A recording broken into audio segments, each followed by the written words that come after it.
My parents come first. Your mom has to leave. Lol. My husband said this to my mother out of the blue. Believe it or not, his parents had moved into our house without even asking. Okay, I'll go, my mother said sadly and left the house in tears. I'm Nancy, 30 years old, and I own a small cosmetics business. My husband Jimmy is also 30 and works as a hairstylist. We met through work and have been married for a year. Before getting married, I lived with my mother, who is chronically ill. She has been single since divorcing my dad. After dating Jimmy for a year and a half, we talked about marriage. I asked if we could live with my mom after getting married because I couldn't bear to leave her alone. At first, Jimmy didn't want to live with my mother because he thought it would be awkward. We couldn't agree on this, so we decided to meet each other's parents. When Jimmy came to my house and met my mother, he was surprised. This house is big and beautiful. It's big enough for several people, Jimmy said, admiring it, but he still didn't want to live there. So, I offered to pay all the living expenses if he agreed to live with us. He agreed to this. I also met his parents. Their house was old and worn out, but they were very kind to me. With our living situation settled, we got married. I make more money than Jimmy, and my friends noticed the difference in our incomes. But since he had a job and was independent, I didn't worry about the money. I liked his personality more. I'm usually a pessimist, but Jimmy's cheerful personality made me feel happy. I was glad to have him as my life partner. Jimmy, who is friendly and works as a hairstylist, quickly got along with my mother, so I thought living together would be easy. But I was wrong. After we got married, Jimmy started relying on me more and more for money. My mother didn't like this and often scolded him. Jimmy, are you borrowing money from Nancy again? I've never seen you pay it back, my mother would say. Jimmy, annoyed, would reply, I'll pay it back with my next paycheck. You said you borrowed money because you didn't have enough to go out drinking. But if you don't have money, you should stop going out, my mother argued. It's for work, so I can't avoid work-related outings, Jimmy replied. My mother wasn't convinced. Basically, you stay at home all day so you can't understand. Jimmy got annoyed. To ease the tension, I quickly said, I get why you want to go out with colleagues, so it's okay. Nancy, you're too soft on him, my mother said. He said the same thing last month and the month before. Has he paid you back? No, he hasn't paid me back. In the years since we got married, I've lent Jimmy several thousand, but he hasn't paid most of it back. Since he doesn't pay for living expenses, it's hard to believe he's out of money, I added. Then Jimmy said, living with your mother is really hard. She's so difficult. Since I have to deal with that, borrowing some money should be okay, right? You agreed to this by letting me cover the living expenses. I'm not lending you any more money. Please, I don't have much with my low salary, I replied. Even though I kept refusing, Jimmy kept asking for money until I eventually gave in. I knew this couldn't continue and tried to talk seriously with him, but he always dismissed it with a smile. Honestly, I'm thinking about divorce, I admitted. When we were dating, Jimmy often treated me to meals and gave me gifts. Now, even though it's only been a year since we got married, things have changed a lot. I hoped he would change, but that hope quickly faded. Jimmy quit his job at the salon without telling me and then got into debt from gambling. I'm sorry, I'll pay it back for sure. Can you cover my debt? He secretly asked me. But my sharp-witted mother noticed and joined in. Are you asking Nancy for money again? No, Jimmy looked uncomfortable, not wanting my mother to know. But I was really angry and told my mother everything. She exploded with anger. There's no way we're covering your debt. Get a new job and pay it off yourself. I'm in trouble because the repayment deadline is coming up. Can't you and Nancy cover it? Jimmy pleaded. I'm in trouble because the repayment deadline is approaching. Can't you and Nancy cover it? Don't be ridiculous. My mother was furious. Ever since living with you, MIL, it's been nothing but lecturing. I'm getting stressed out. You even criticized my appearance, saying it's not appropriate for a hairstylist. Jimmy was irritated. Are you saying this is my fault? I didn't gamble before we got married. I started going to casinos and horse races because I didn't want to come home. That's just an excuse. I'm borrowing money because Nancy said it's okay. It has nothing to do with you. Calm down, both of you. I tried to intervene, but it was in vain. It turned into a huge argument. From the next day, my husband and mother stopped hiding their disdain for each other and didn't speak to each other at all. A week later, on a weekend morning, people from a moving company suddenly arrived at our house. Ha! What's going on? I was stunned. They are here. Jimmy opened the door excitedly. Then a large number of boxes were brought into the house. What's happening? I asked Jimmy. At that moment, his parents showed up. Good morning. Why are you here so early? My mother was bewildered, standing with the people from the moving company and Jimmy's parents. My parents are moving in from today, Jimmy suddenly announced. What? What are you talking about? I had no idea about this, I said, astonished. Today is the moving day. I look forward to all of us living together, Jimmy said casually. It was unbelievable. My in-laws were moving in without permission. My parents come first. You, my MIL, need to leave. Lo, my husband told my mother. What is this? My mother was at a loss. This is my mother's house, you know, I said, and my husband looked surprised. Huh? He had assumed that since I run a company, I had bought the house, I realized. To really, my husband was fled. I said, since it's my mother's house, there's no way she should leave. I told him firmly. But they've already moved out of their house. What? Are you serious? I was stunned by his rashness. Did you think we would just allow them to move in unannounced? I asked. No, but the house is big and you have money, so what's the problem? I was infuriated by his flippant attitude. Enough already. You're unemployed, in debt, and now this? Absolutely not. Shut up. You should experience living with in-laws too. For the first time, my husband yelled at me with a terrifying face. I won't let them leave. I was intimidated, having never seen him like this. He used to be so kind. How did things get to this point? Did my request for him to live with us change him this much? No, it wasn't that. Maybe we shouldn't have gotten married in the first place. I was filled with despair at that moment. Fine, I'll leave, my mother spoke up. What? I was shocked. I'm sorry. It was wrong of me to ask my married daughter to live with me. My mother looked sad. I desperately tried to explain, but I was worried about you living alone with your illness. That's why I asked Jimmy to live with us. It's okay then, Jimmy and I will leave. You can stay here. It's fine. See? Your mother is okay with it, my husband said with a smirk. He was clearly thrilled about my mother leaving. My mother went to her room and started packing her suitcase. I'll come back for my things once I find a place. Mom, wait, I said frantically. Nancy, be nice to your in-laws. My mother quickly packed her things and headed to the front door. Goodbye, my husband said. Goodbye, my mother replied, tears streaming down her face. Mom, this house has been our home since before I was born. Are you really going to let it go over this? I tried to stop her. She looked down, wiping her tears with a tissue. Her shoulders were shaking as she couldn't stop crying. It's okay, I'll handle the house expenses, so don't worry. Goodbye, she said, her voice breaking and her eyes red.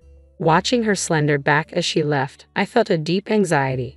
Yay, we got the house. My husband was triumphant. After my mother left, I couldn't believe his attitude. I quickly packed a suitcase with my essentials and decided to leave the house too. You're leaving just because my parents moved in. My husband called after me, but I ignored him and walked out. After that, I stayed in the same hotel as my mother and commuted to work from there. I had brought with me 5 days worth of suits, but I was missing many things since I left in a hurry, so I bought what I needed. A month flew by as I was busy with work. One day, I took a day off during the week and went to our old home with my mother. We unlocked the door and entered the house. In the living room, we found my husband, his parents, and another woman. Nancy and mother. My husband stammered, surprised by our sudden arrival. The house was cluttered and messy compared to before. As usual, Jimmy and his parents were working and were living comfortably. MIL, you look different. Jimmy noticed the change in my mother, who used to be in her room, dressed in clothes without makeup. Now, she was dressed up with full makeup and wearing high-end brand clothes and jewelry. The first thing my mother said was, I've sold this house and the land. You need to move out. Move out? What are you talking about? Jimmy and his parents were shocked. The movers will be here soon. They'll pack my furniture, appliances, and belongings.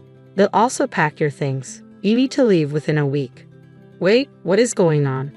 My husband was floored. I own this house and the land. I've let you stay here rent-free for over a month, so you should be grateful, my mother said firmly. No way. We're not leaving. My husband strongly resisted. In a week, this house and land will belong to someone else. If you're still here, then you'll be trespassing, and the police will get involved. Is that what you want? My mother had planned to sell the house and land for some time. The house was too big and hard to manage, so she was considering moving to a smaller, more manageable place. When Jimmy's parents moved in, she seized it as an opportunity to get back at Jimmy for causing me so much pain.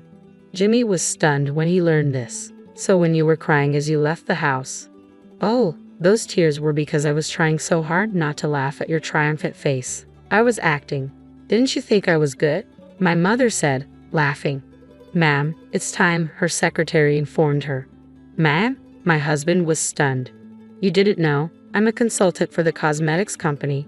When he heard the company name, my husband was shocked. Wait, that huge company? I thought you were unemployed. Well, I am at home a lot because of my chronic illness, so I left the company to Nancy's brother. Nancy is the president of our subsidiary. I didn't know any of this. Seems my daughter didn't trust you enough to tell you. Anyway, I'm leaving now.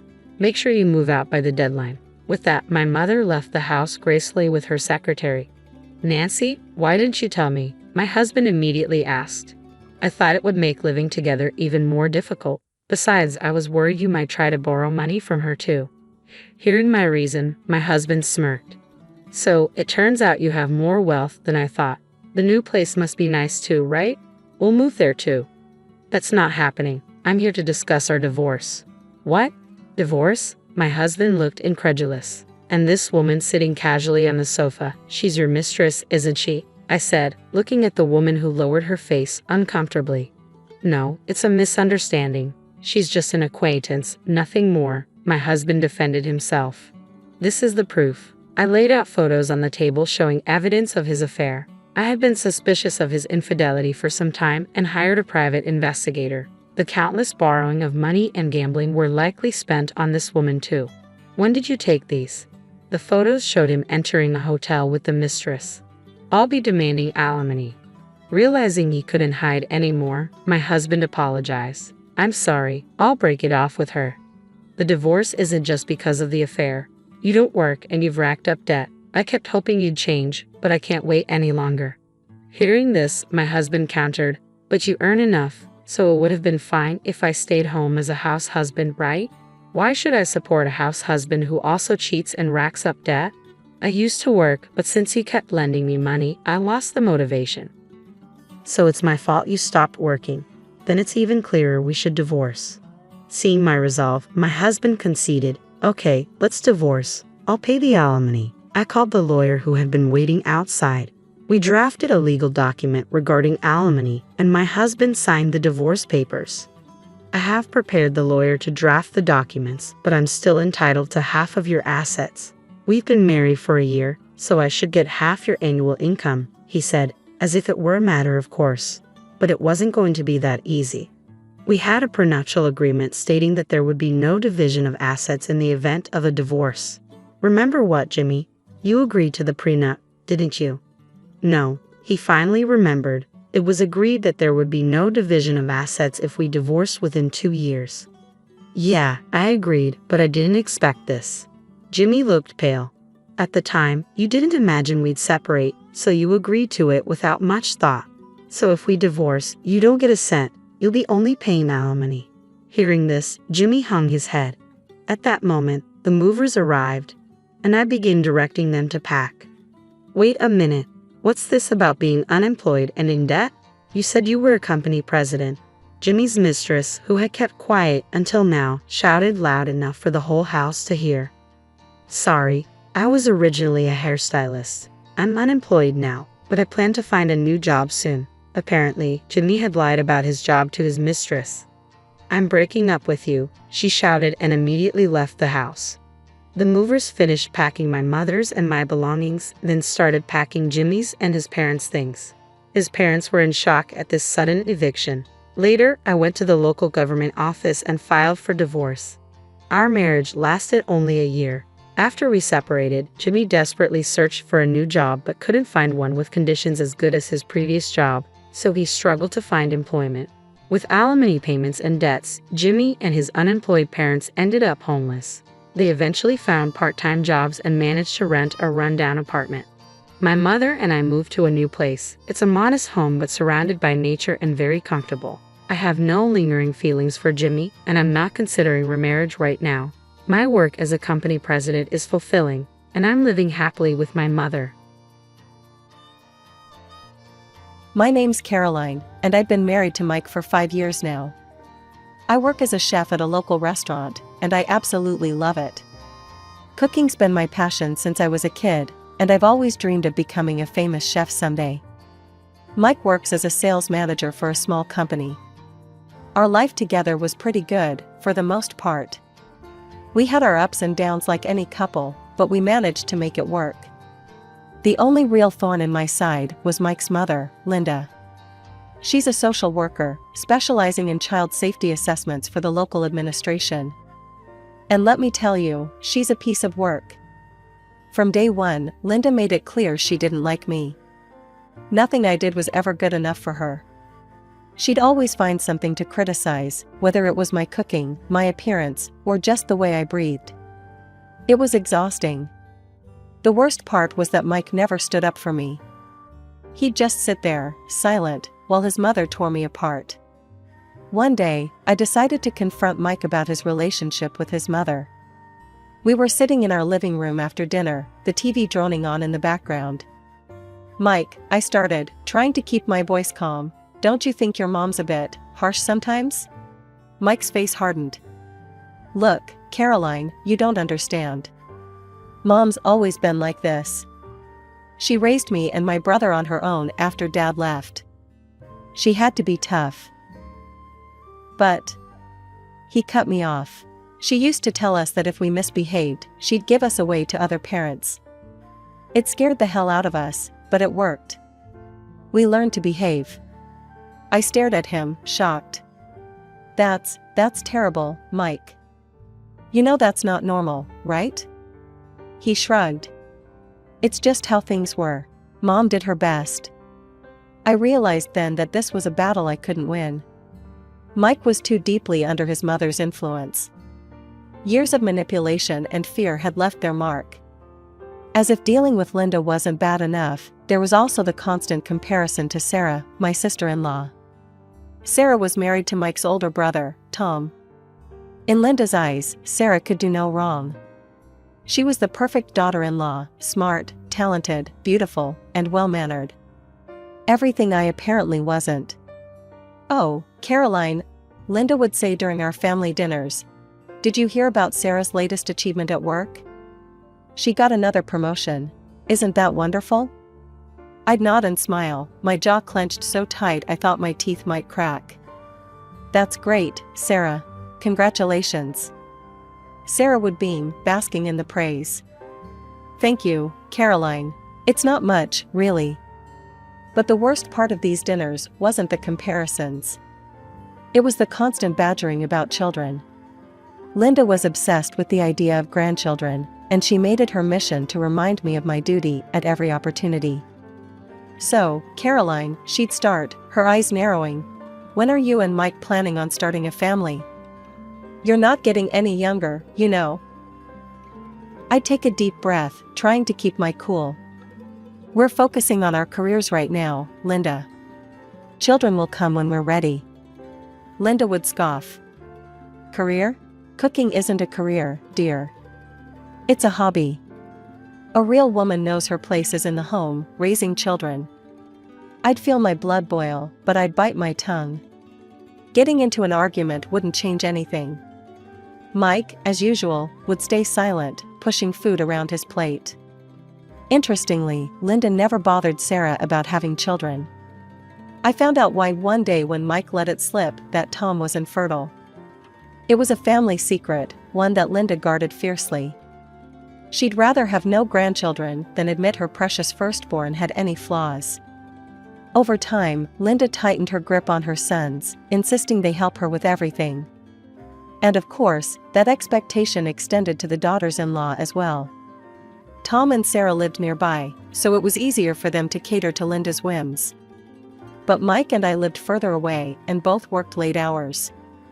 We couldn't visit as often as Linda wanted, and boy, did she let us know how unhappy she was about it. "I might as well be dead for all you two care," she'd say dramatically over the phone.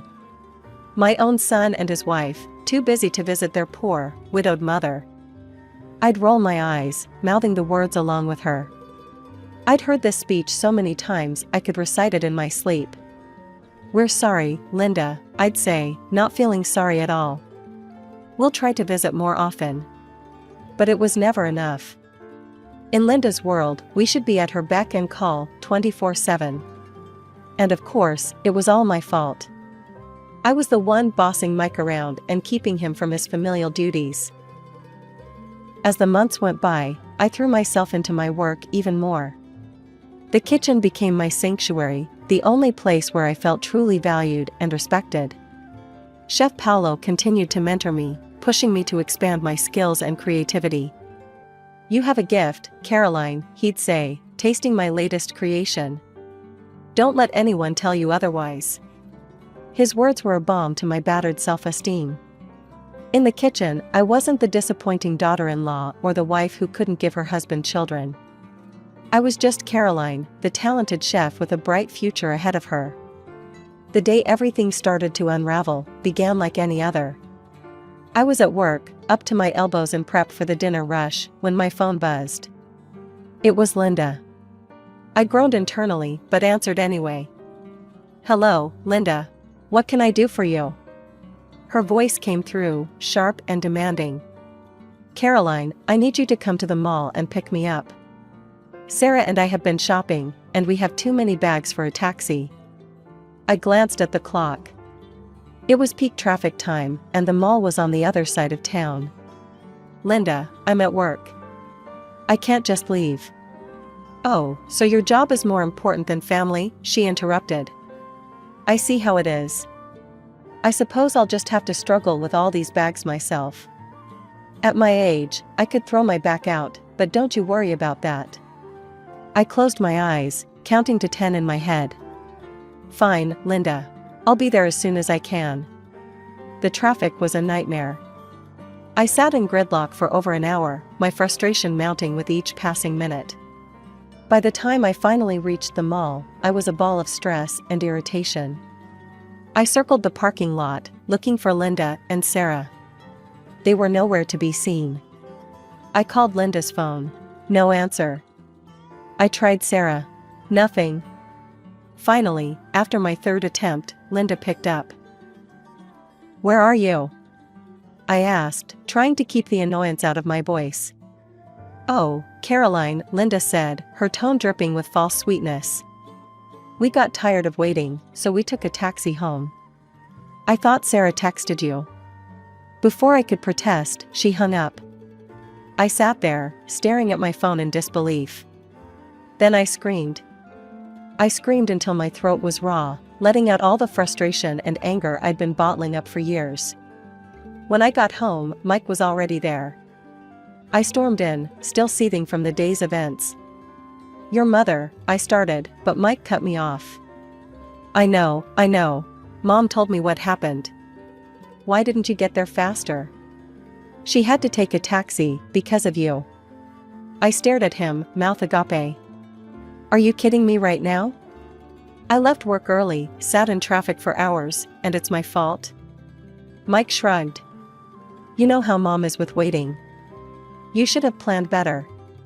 The next few weeks passed in a blur of work and tense silences at home. Mike and I were barely speaking, the rift between us growing wider with each passing day. Then, one evening as I was closing up the kitchen, my phone rang. It was Linda again. I considered ignoring it, but I knew that would only lead to more drama. With a heavy sigh, I answered. "Hello, Linda." "Caroline, dear," she said, her voice sickly sweet. "I need you to do me a favor. It's Sarah's birthday tomorrow. I'm throwing her a little party at my house. I need you to deliver food from your restaurant. The most expensive dishes, mind you. For 10 people. I felt my blood pressure rising. "Linda, that's going to be extremely expensive. I can't just..." "Oh, don't be so stingy," she interrupted. It's for family. And of course, you'll be paying for it. Consider it your gift to Sarah. I nearly dropped the phone. You want me to pay for a gourmet meal for 10 people? Linda, that's insane. I can't afford that. She said disapprovingly. Well, if you're going to be difficult about it, I suppose you could always cook the meal yourself and bring it over. That's what a real chef would do, isn't it? I closed my eyes, counting to 10 in my head. Linda, I work full-time. I don't have the energy to cook a gourmet meal for 10 people after a full shift. I see, she said, her voice cold. Well, I'll let Mike know how little you care about his family. Goodbye, Caroline. The line went dead. I stood there, phone in hand, feeling a mixture of rage and disbelief. When I got home, Mike was waiting for me, his face like a thundercloud. Mom called, he said without preamble. Why are you being so difficult about Sarah's birthday? Mom's right, you don't care about anyone but yourself. In the end, I caved. I couldn't face another argument, another night of cold silence. The next day, I placed the order at the restaurant, wincing as I handed over my credit card. It was a huge chunk of my savings, but what choice did I have? The following evening, Mike and I arrived at Linda's house for the party. I was exhausted from a long day at work, but I plastered on a smile as we entered. Linda greeted us at the door, all smiles for Mike and barely a glance for me. Oh, you're here. Come in, come in. Everyone's already started eating. We walked into the dining room, and I stopped short. The table was laden with food, but it wasn't the dishes I had ordered from the restaurant. Instead, there was an array of homemade dishes that looked, well, less than appetizing. What's going on? I asked, confused. Where's the food from the restaurant? Sarah looked up from her plate, smirking. Oh, didn't Mom tell you? I decided I wanted to cook for my own birthday. Isn't that right, Mom? Linda nodded, beaming at Sarah. Yes, and everything is just delicious. Sarah's such a talented cook. I stood there, speechless. Mike nudged me. Come on, let's sit down. Don't make a scene. Numbly, I took my seat. Mike chatted and laughed with everyone, seemingly oblivious to my discomfort. I caught Linda watching me several times, a satisfied smirk on her face. By the time we left, I was emotionally drained. In the car on the way home, I turned to Mike. Did you know about this? That Sarah was going to cook? He shrugged. Mom might have mentioned it. What's the big deal? I stared at him in disbelief. The big deal is that I spent a fortune on food that's now going to waste, Mike. And your mother knew that when she asked me to order it. You're overreacting, he said, not taking his eyes off the road. It was just a misunderstanding. But I knew better. This was no misunderstanding. It was a calculated move by Linda, another in her endless series of power plays. And once again, I was the loser. A couple of months passed, and the tension in our household had become almost unbearable.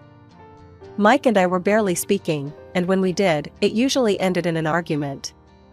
I was spending more and more time at the restaurant, throwing myself into my work with a kind of desperate energy. One evening, as I was cleaning up after a long shift, Mike approached me with an unusually excited expression on his face. Caroline, he said, his eyes bright, I need your help with something important. I raised an eyebrow, curious despite myself. What is it? It's Mom's birthday next month, he explained, and I want to do something really special for her. Something that'll blow Tom's gift out of the water. Got any ideas? I was about to shake my head when suddenly, a thought struck me. I remembered overhearing Chef Paolo talking about an upcoming event at the restaurant. Actually, I said slowly, I might have an idea. On your mom's birthday, there's going to be a special event at the restaurant. They're filming an episode of that cooking show your mom loves. You know, the one with that presenter she's always going on about? Mike's eyes widened. No way. Are you serious? I nodded, feeling a small spark of excitement despite myself. Yeah. We could book a table for that night. If we're lucky, we might even get to be part of the filming. It's happening in the next room over from the main dining area. Mike's face lit up like a Christmas tree. Caroline, that's perfect. Mom would absolutely love that. She's always wanted to meet that presenter. For a moment, I felt a warm glow of satisfaction. It was nice to see Mike so happy, and for once, to be the source of that happiness. We should keep it a surprise, I suggested, getting caught up in the moment. Can you imagine her face when she realizes where she is and what's happening? Mike nodded enthusiastically. Absolutely. We'll keep it completely under wraps. She won't suspect a thing. We spent the next hour planning out the details. I would book the table and arrange everything at the restaurant. Mike would handle getting Linda there without spoiling the surprise. The next day, I spoke to Chef Paolo about booking the table and explained the situation. He was more than happy to help, even offering to put us at one of the best tables in the house. The day of Linda's birthday arrived, and I woke up feeling a mixture of excitement and nervousness. As I was getting ready, Mike approached me with an odd expression on his face. "Hey, I think I'll go pick up Mom myself," he said, not quite meeting my eyes. "Why don't you head to the restaurant on your own?" "I'll meet you there with Mom." I frowned, a little taken aback. "Oh, okay. What time should I arrive?" "Just stick to the reservation time," Mike said quickly. "I'll handle everything else." I noticed Mike leaving much earlier than necessary, but I brushed it off. Maybe he had some last-minute preparations to take care of. When I arrived at the restaurant at the appointed time, my heart sank. Through the window, I could see that the dining room was already full. Our family and several guests were seated at the largest table, laughing and talking animatedly. They looked like they'd been there for quite some time. I entered, my steps faltering as I approached the table. My usual place next to Mike was occupied by one of Linda's friends. I stood there, feeling like a ghost at my own party. "Hello, everyone," I said, trying to keep my voice steady. They barely glanced at me, continuing their conversations as if I weren't there. The only one who acknowledged me was Linda, who gave me a smug smile before turning back to her guests. I turned to Mike, confusion and hurt swirling inside me. "What's going on?" "I thought we were surprising your mother together." Mike finally looked at me, his expression a mixture of guilt and defiance. "Caroline, we're tired of all the drama. Mom's birthday should be a happy occasion, without any arguments or tension. We thought it would be better this way." I felt like I'd been slapped. "Better? You mean, better without me?" Before Mike could respond, Linda chimed in, her voice dripping with false sweetness. "Oh, Caroline, dear. Didn't Mike tell you? We decided to have a little family gathering. Just the people who really matter." I felt my face burning with humiliation. That's when I noticed the camera crew in the corner, filming the whole scene. Linda, oblivious to their presence, continued her tirade. "You know, it's probably for the best that you haven't given Mike any children," she said loudly. "A barren, useless woman like you shouldn't be a mother. If you ever do manage to have a child, I'll make sure it's taken away and given to Sarah. She'd be a much better mother." Sarah, Mike's sister-in-law, giggled as Linda patted her head approvingly. Linda was on a roll now, playing to her audience. "You should see some of the cases I deal with at work. Women like Caroline, thinking they can have it all, a career and a family. Huh.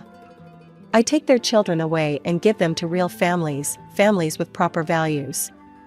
The guests nodded and murmured in agreement, shooting me mocking looks. I stood there, frozen, as Linda continued to spew her venom. I felt a deep sense of shame, not for myself, but for this woman who could be so cruel, so callous. "I'm not hungry," I said quietly, my voice barely above a whisper. "Enjoy your dinner." As I turned to leave, I heard Linda's laughter, followed by the laughter of her guests. The sound followed me out of the restaurant, echoing in my ears like a twisted symphony. I arrived home, my mind still reeling from the events at the restaurant. Without thinking, I started pulling clothes from the closet, stuffing them haphazardly into a suitcase. I couldn't stay here anymore, not after what had just happened. As I was frantically packing, my phone rang. It was James, the restaurant administrator. I almost didn't answer, but something in me made me pick up. "Caroline," James's voice was urgent. "You need to check the social media page for that cooking show that was filming at the restaurant today. Now." Curiosity overcame my desire to flee. I opened my laptop and found the page. What I saw made my jaw drop. There, front and center, was a video of Linda. But it wasn't the polished, put-together Linda she usually presented to the world. This was Linda in all her ugly glory, spewing venom about me, about how she abused her position to take children from their mothers. The video had hundreds of thousands of views already, and the comments section was on fire. She should be fired immediately. How can someone so cruel work with children? Poor Caroline, having to deal with such a monster of a mother-in-law. Before I knew what I was doing, I was in my car, driving back to the restaurant. I burst through the doors, my heart pounding. Linda was still there, chatting animatedly with the show's presenter. When she saw me, her face twisted with annoyance. "Why are you back?" she hissed. "Haven't you embarrassed yourself enough for one night?" Without a word, I thrust my phone in front of her face, the damning video playing on the screen. Linda's face drained of color as she watched herself, her own words, condemning her. What is this?" she sputtered. Then, turning to the presenter, she shrieked. "You! Take this down immediately. I'll sue you for everything you've got." The presenter just laughed. "I could take it down, sure. But it's already been shared thousands of times. You're viral, Linda. Congratulations on your newfound fame." Linda's face contorted with rage. She began grabbing plates off the table, hurling them to the floor. "I'll ruin you," she screamed. "I'll ruin all of you." "Oh, I wouldn't do that if I were you," the presenter said calmly. "We're still live, you see. Your little tantrum is being broadcast to the whole country right now." Linda froze, her face a mask of horror. The other guests at the table sat in stunned silence, looking as if they wanted the ground to open up and swallow them. James appeared at my side, his face grim. "I'm going to have to ask you all to leave," he said firmly. "Now. Or I'll be forced to call the police." As Linda and her entourage disappeared into the night, the presenter turned to me, a sympathetic smile on his face. "Caroline, isn't it?" he said. "Would you mind if we had a quick chat on camera? I think our viewers would love to hear your side of the story." I hesitated for a moment, then nodded. As the camera turned to me, I took a deep breath. This was my chance to tell my truth, to reclaim my narrative. The aftermath of Linda's public meltdown was swift and merciless. Within days, she was fired from her job in disgrace, her years of manipulating the system finally catching up with her. The influential position she'd wielded like a weapon was gone, along with the respect she'd commanded in society. As for me, I wasted no time. The very next day, I filed for divorce. Mike came to me, his eyes red and pleading, begging for forgiveness. "Caroline, please," he said, his voice breaking. "I made a terrible mistake. We can work this out, I promise. I'll stand up to Mom, I'll be better." I looked at him, feeling a mixture of pity and resolve. "It's too late, Mike. You had years to stand up for me, to be a real partner. But you chose your mother over me every single time." The divorce was surprisingly quick. We didn't have much to divide, and Mike, perhaps out of guilt, didn't contest anything. Just like that, 5 years of marriage were dissolved, reduced to nothing more than a signature on a piece of paper. But as one chapter of my life closed, another one opened up in ways I never could have imagined. Chef Paolo approached me a week after the incident. "Caroline," he said, a broad smile on his face, "I've got some news for you. The owner was impressed with how you handled everything. We want to make you the head chef of our restaurant in the city center." It wasn't just the promotion. TV shows started calling, wanting me as a guest. At first, they just wanted me to cook, but soon they were asking me to speak about my experiences, about self-respect and the importance of love in family relationships. I started a YouTube channel, sharing recipes and life advice. The comments section was filled with messages from people who had been through similar experiences, thanking me for giving them the courage to stand up for themselves. One day, my agent, yes, I had an agent now, called with exciting news. "Caroline, I've got multiple offers for you to host your own TV show on cable. Are you interested?" I couldn't believe it. Me, with my own TV show? It was beyond anything I'd ever dreamed of. As for my former family, well, I heard things through the grapevine. Linda's influence over her sons was waning. Sarah, my former sister-in-law, who had always been Linda's golden child, now openly despised her mother-in-law. Funny how quickly things change when the true nature of a person is revealed. Some people asked if I felt sorry for them, if I regretted how things had turned out. The truth is, I didn't. They had made their choices, just as I had made mine. The difference was, I could look myself in the mirror each morning and be proud of the person I saw. I'm Lydia, and this is the story of how my life turned upside down. But let's start from the beginning. I grew up in a wealthy family, the only child of doting parents who gave me everything I could ever want. My father, Robert, was a successful businessman, and my mother, Eleanor, was a socialite who threw the best parties in town. They showered me with love and attention, making sure I never lacked anything. When I entered college, I was determined to make my parents proud. I buried myself in books, focusing solely on my studies. That's when Tom entered my life. Tom was persistent, I'll give him that. He'd wait for me after classes, bring me coffee during late-night study sessions, and even showed up at my parents' house one day. "Mr. and Mrs. Thompson," he said, standing tall in our living room. "I'm in love with your daughter, and I want you to know my intentions are serious." My father was impressed. He'd always wanted a son, someone to take under his wing and groom for the business world. Tom seemed to fit the bill perfectly. "Lydia," my father said to me later that evening, "why don't you give this young man a chance? He seems like a good catch." Reluctantly, I agreed to go on a date with Tom. To my surprise, I found myself enjoying his company. He was charming, attentive, and seemed genuinely interested in my thoughts and dreams. Our relationship blossomed quickly. Before I knew it, we were walking down the aisle, fresh out of college. My parents were overjoyed, especially my father, who saw Tom as the son he never had. "Welcome to the family, son," my father said, clapping Tom on the back at our wedding reception. "I have big plans for us."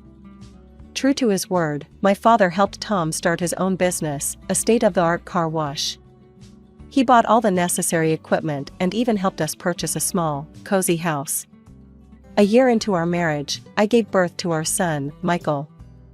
Holding him in my arms for the first time, I felt a love I had never experienced before.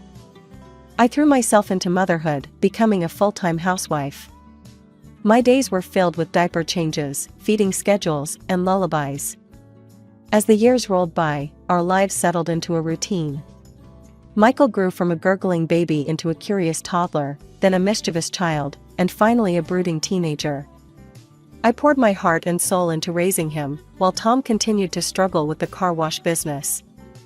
"Your father thinks I'm a failure," Tom spat one evening after another tense phone call. "He's always looking down on me, giving me handouts like I'm some charity case." I tried to reassure him. "That's not true, Tom. Dad's just trying to help." These arguments became more frequent, and I found myself walking on eggshells in my own home. Michael, now in his late teens, began to withdraw, spending more time in his room or out with friends. As for me, well, the years of stress and housework had taken their toll. I was no longer the slim college girl Tom had wooed. My once toned body had softened, and I'd gained weight. Tom didn't hesitate to point this out. "You've really let yourself go, Lydia," he'd say, eyeing me with disappointment. What happened to that pretty girl I married? His words stung, but I tried to brush them off. I told myself he was just stressed about work, that he didn't really mean it. But deep down, I knew our marriage was crumbling. Then came the day that changed everything. It was a sunny Tuesday when I received the call that would shatter my world. "Mrs. Thompson," a somber voice said. "I'm afraid there's been an accident. Your parents, they were in a small plane crash in Hawaii. I'm so sorry, but they didn't survive." The next few weeks passed in a blur of funeral arrangements and paperwork. Tom was surprisingly absent during this time, leaving me to handle everything on my own. When he was around, he seemed almost cheerful. "We need to sort out the inheritance," he said, barely a week after the funeral. "Have you spoken to the lawyer yet?" I was shocked by his insensitivity. "Tom, I'm still grieving. Can't this wait?" He shrugged. "Business doesn't wait, Lydia. We need to know where we stand financially." Reluctantly, I agreed to meet with the family lawyer, Mr. Jacobson. As we sat in his plush office, he cleared his throat awkwardly. "Mrs. Thompson, your parents' will is unusual. It's divided into 2 parts. I can only reveal the first part now. The second part will be disclosed in exactly 1 year." Tom leaned forward, his eyes glinting. "Well, what does the first part say?" Mr. Jacobson adjusted his glasses. "Your parents have left their mansion to your future grandchildren, with their guardians as trustees until they come of age." I was stunned. "But Michael is our only child, and he's not even married yet." As if on cue, Michael, who had insisted on coming to the meeting, let out a low whistle. "Wow, that opens up some interesting possibilities, doesn't it?" I turned to look at my son, confused by his reaction, but he avoided my gaze. Tom, on the other hand, was fuming. "That's it?" he demanded. "What about the rest of their assets? The businesses? The money?" Mr. Jacobson shook his head. "I'm afraid that information is in the second part of the will, which cannot be revealed for another year." As we left the lawyer's office, I couldn't shake the feeling that something fundamental had shifted. Tom was uncharacteristically quiet, while Michael seemed lost in thought. Just a few weeks after the reading of the will, Michael dropped a bombshell that left me reeling. "Mom, Dad," he announced one evening at dinner, "I have someone I want you to meet." The next day, he brought home a young woman named Sarah. She was pretty, with long blonde hair and a saccharine smile that didn't quite reach her eyes. "This is my wife," Michael said, his arm around her waist. "And she's pregnant with our child." I nearly choked on my tea. Wife? Pregnant? But when did all this happen? Michael shrugged, avoiding my gaze. "We'd been dating for a while. When we found out about the baby, we decided to get married right away." I couldn't help but notice how his eyes flickered to Tom, who was nodding approvingly. Something about this whole situation felt off, but I pushed my doubts aside.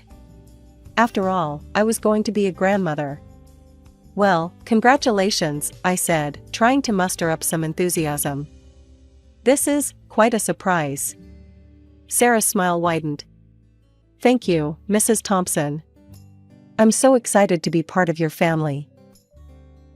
From that day on, our household dynamics shifted dramatically. Sarah moved in, citing the need to be close to family during her pregnancy. At first, I was thrilled to have a female companion in the house. However, it quickly became apparent that Sarah had her own agenda. She began to subtly undermine me at every turn. When I'd cook dinner, she'd wrinkle her nose and say, "Oh, is that how you make it?" I always thought it was done differently. But it was her interactions with Tom that really set off alarm bells. She'd laugh at his jokes, touch his arm, and shower him with compliments.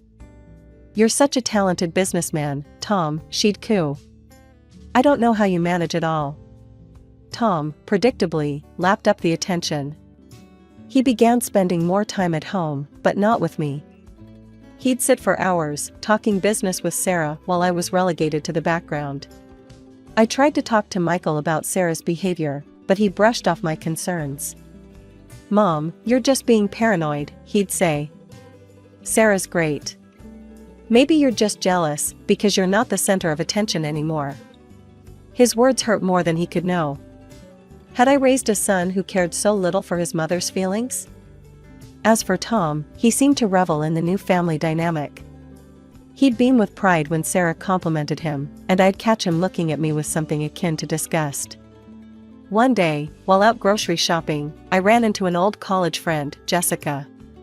We decided to catch up over coffee, and as we reminisced about our college days, she mentioned something that made my blood run cold. "Remember that guy who was always chasing rich girls?" Jessica asked. "What was his name? Tom something?" My heart skipped a beat. "Tom? Tom who?" Jessica laughed.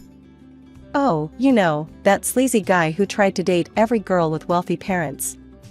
He ended up marrying some naive rich girl, if I remember correctly." As Jessica continued talking, describing Tom's behavior in college, I felt like I was going to be sick. The Tom she was describing sounded exactly like my husband. Had our entire marriage been based on a lie? With a heavy heart and shaking hands, I pulled into our driveway. The house loomed before me, no longer the cozy home I once loved, but a stage for the drama that was about to unfold. I found Tom in his study, poring over some papers. He barely looked up when I entered. "Tom," I said, my voice steadier than I felt, "we need to talk." He sighed, finally meeting my eyes. "What is it now, Lydia?" I took a deep breath. "I ran into Jessica today. You remember her from college, right?" A flicker of something, was it fear? Passed across his face before he schooled his features into indifference. Vaguely. "What about her?" "She told me about a guy in college. A guy who pursued rich girls, looking for an easy meal ticket." I paused, watching his reaction. "Sound familiar, Tom?" For a moment, he just stared at me. Then, to my shock, he started laughing. Well, he chuckled, leaning back in his chair. "Took you long enough to figure it out, didn't it?" His cavalier attitude stunned me. "So it's true? You married me for my parents' money?" Tom shrugged, not a hint of remorse in his eyes. "Of course I did. Look, Lydia. I never loved you. I tolerated you because you were my meal ticket. But now? Now you're just a fat, useless burden." His words hit me like a physical blow. I staggered back, tears welling in my eyes. "Why are you telling me this now?" I whispered. A cruel smile twisted his lips. "Because, my dear wife, I don't need you anymore. Your parents are dead, and soon, their fortune will be mine. Or rather, our grandsons, which amounts to the same thing." Suddenly, everything clicked into place: Michael's hasty marriage, Sarah's convenient pregnancy, the way they'd been treating me. It had all been a calculated move to secure my parents' inheritance. You planned all this?" I gasped. Tom laughed again, the sound grating on my nerves. "Give credit where it's due. It was mostly Michael's idea. The boy's got a good head for business, unlike his mother." I felt like I was drowning, the weight of their betrayal crushing me. "Does Sarah know about this?" "Of course she does," Tom sneered. "She's a smart girl, knows a good opportunity when she sees one. Unlike you, she'll make a proper wife for a businessman." I couldn't take any more. I turned and fled from the room, my world shattered around me. As the reality of my situation sank in, I realized I had nowhere to go. I had no money of my own, not even enough to rent an apartment. With a heavy heart, I resigned myself to staying in the house with people I could no longer trust. 2 months later, Tom dropped another bombshell on me. I was in the kitchen, preparing dinner, when he strode in with a self-satisfied smirk on his face. "Pack your bags, Lydia," he announced without preamble. "We're moving into your parents' house." I nearly dropped the knife I was holding. "What? When did we decide this?" Tom's laugh was cold and mocking. "We didn't decide anything. I decided. We're moving in with Michael and Sarah." After all, our grandson is the heir to that house. Each word was like a slap to my face. What do you mean? What about our house? Oh, that? Tom waved dismissively. I sold it. The money's already been spent on things for people I actually care about. And just so we're clear, you're not on that list. Over the next few days, I watched in stunned silence as Tom, Michael, and Sarah excitedly prepared for the move. They bought new cars, splurged on expensive clothes and gadgets, all while I faded into the background, ignored and forgotten. The move to my parents' house was like a twisted parody of a happy family relocation. Sarah immediately claimed the master bedroom, while I was relegated to a small guest room in the back of the house. As the days passed, I found myself increasingly isolated. Sarah gave birth to my grandson and began delegating all the housework to me. I cooked, cleaned, and even cared for my grandson while she lounged about, issuing orders like a queen. Lydia, she'd call out. The baby needs changing. And while you're at it, could you tidy up the living room? It's looking a bit messy. I threw myself into caring for my grandson, finding solace in his innocent smiles and gurgles. But even that joy was tainted by the constant barbs and criticism from Sarah and Tom. One evening, about a month after we'd moved in, things came to a head. We were all seated at the dinner table, a dinner I had prepared, as usual. Sarah was in rare form, ordering me about as if I were a servant. Lydia, fetch me some more water. And hurry up with clearing these plates. We don't have all night. Something in me snapped.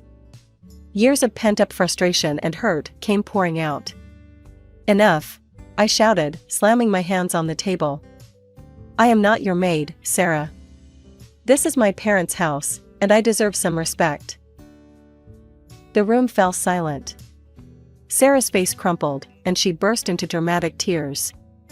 How could you speak to me like that? After all we've done for you? Tom stood up, his face red with anger. That's it, Lydia. I've had enough of your ingratitude. Pack your things and get out. This house belongs to our grandson now, and you're no longer welcome here. I stared at him in disbelief. You can't be serious. Where am I supposed to go? He reached into his pocket and pulled out a stack of papers. I've been waiting for the right moment to give you these. Divorce papers, already signed. I want you gone by morning. I looked to Michael, hoping against hope that my son would defend me. But he just shrugged, avoiding my gaze. I'm an adult now, Mom. I don't need you anymore. With shaking hands, I took the divorce papers. Sarah's triumphant smirk was the last thing I saw as I turned and walked out of the dining room, my world crumbling around me. With nowhere to go and my world in shambles, I found myself dialing a familiar number. Jessica, my old college friend, answered on the second ring. Lydia, is everything okay? Her voice was laced with concern. I swallowed hard. Not really. I need a place to stay. Without hesitation, Jessica invited me to her home. As I settled into her guest room, she shared her own family drama. My son's been going through hell, she confided. His fiancée left him, and she's pregnant. He's desperate to find her and be there for his child. My heart skipped a beat. Do you have a picture of her? Jessica nodded, pulling out her phone. As she showed me the photo, my blood ran cold. Staring back at me was Sarah, my supposed daughter-in-law. Jessica, I said slowly, I think I know where your son's fiancée is. Over cups of tea, I poured out my story. Jessica listened, her expression morphing from shock to anger to determination. We need to expose them, she declared. All of them. Together, we hatched a plan. The next day, I returned to my parents' house under the guise of collecting the last of my belongings. While there, I managed to snag a few strands of my grandson's hair for a DNA test. The wait for the results was agonizing, but when they finally came, they confirmed our suspicions. My son was not the father of Sarah's baby. Jessica's son was. As I grappled with how to break this news to Michael and Tom, my phone rang. It was Mr. Jacobson, my parents' lawyer. "Mrs. Thompson," he said, "it's time to review the second part of your parents' will. Can you come to my office tomorrow?" The next day, I sat in Mr. Jacobson's plush office, my heart pounding. As he read the will, I could hardly believe my ears. "To our beloved daughter, Lydia," he read, "we leave our luxury apartment, valued at $500,000. But that wasn't all. My parents had foreseen everything. In the event of a divorce, all their property, including Tom's business, would come to me. Your father wants you to know," Mr. Jacobson continued, "that he's been the one financing Tom's business all along. He registered it in his own name. In case of divorce, it's yours to do with as you please." I sat there, stunned. All this time, I thought I had nothing, when in reality, I had everything. "What about the house Tom and I lived in?" I asked, remembering he had sold it. Mr. Jacobson smiled. "That's the only thing Tom can claim. Everything else is yours." As the reality of my new situation sank in, I couldn't help but laugh. Tom had thought he was so clever, but in the end, he had outsmarted himself. I stepped into my new apartment and gasped. The space was breathtaking, all sleek lines, floor-to-ceiling windows, and tasteful, expensive furnishings. For the first time in years, I felt truly at home. As I was exploring my new sanctuary, my phone rang. It was Michael. "Mom," he said without preamble, "it's been a year since the first part of the will was read. We need to know what's in the second part." His tone was demanding, entitled. "I'm sure Grandpa and Grandma left everything to me, right?" I couldn't help but chuckle inwardly at his presumption. "Michael, this isn't a conversation we should have over the phone. Why don't you, Sarah, and your father come over tomorrow morning? I'll text you the address." After hanging up, I called Jessica. "It's time," I told her. "Can you come over tomorrow morning? We're going to settle this once and for all." The next day, I heard the doorbell ring. Taking a deep breath, I opened the door to find Tom, Michael, Sarah, and the baby standing there. Their jaws dropped as they took in the luxurious surroundings. Michael whistled. "Wow, Mom. This place is amazing. I can't wait to move in." Sarah's eyes gleamed with greed. "Yes, it'll be so nice, once we get rid of all this old lady decor. And of course, once we get rid of you, Lydia." I raised an eyebrow. "I wouldn't be so hasty if I were you. Please, come in and have a seat." As they settled onto the plush sofa, I excused myself for a moment. When I returned, I wasn't alone. Jessica stood beside me, her presence causing Sarah to pale visibly. "Before we discuss the will," I said, my voice steady, "there's someone I'd like you all to meet. This is my friend, Jessica." Sarah's eyes darted around the room, looking for an escape. Michael and Tom just looked confused. "Now," I continued, "I think it's time we all had a frank discussion. There are some truths that need to be revealed." I paused, savoring the moment. All night, I had rehearsed what I was about to say. The words I had practiced, the revelations I was about to make, would change everything. As I looked at the faces of those who had betrayed me, my ex-husband, my son, and the woman who had tried to steal my life, I felt a surge of righteous anger mixed with anticipation. As Jessica got closer, Tom's eyes widened with recognition. A smirk spread across his face as he let out a bitter laugh. Well, he sneered, gesturing towards me. "Looks like I achieved my goal after all. Married a rich fool, didn't I?" His words stung, but I held my ground. "We'll address your betrayal later, Tom. Right now, there's something more pressing to discuss." I turned to Sarah, who was visibly squirming. "We know the truth about you, Sarah." Michael looked confused. "Mom, what are you talking about?" I took a deep breath. Sarah was looking for a rich husband. When she heard about the will from you, Michael, she saw an opportunity. She decided to pass off someone else's child as your own, to get her hands on your grandparents' estate. Jessica stepped forward, her voice steady. The baby isn't Michael's. It's my son's child. The room fell silent. Then, I produced the DNA test results. Sarah's face drained of color as realization dawned. In a flurry of movement, Sarah grabbed her bag. "I don't need this. I don't need a beggar's child," she shouted as she fled the apartment. Michael stood there, shell-shocked, the baby still in his arms. He looked lost, pathetic even.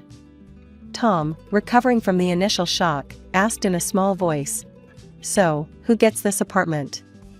I couldn't help but smile. "Well, Tom, let me enlighten you about the second part of my parents' will." I explained everything, the apartment, the car wash, all of it. Tom's face fell with each revelation. Suddenly, Tom was on his knees. "Lydia, please, I'm sorry. Forgive me. We can work this out." I looked at him coldly. "Get out, Tom. You have 2 days to leave my parents' house, or I'm calling the police." As Tom scrambled to his feet, he turned to Michael. "Son, give me the car I bought you. I need something." Michael's response was curt. "No. It's mine. You're not getting anything from me." With one last desperate look, Tom slunk out of the apartment. I then turned to Michael, who stood there, head bowed in shame. Jessica gently took the baby from his arms. "Michael," I said, my voice firm but not unkind, "since it turns out I don't have any grandchildren, there are no other heirs to your grandparents' home besides me. I need you to move out as well."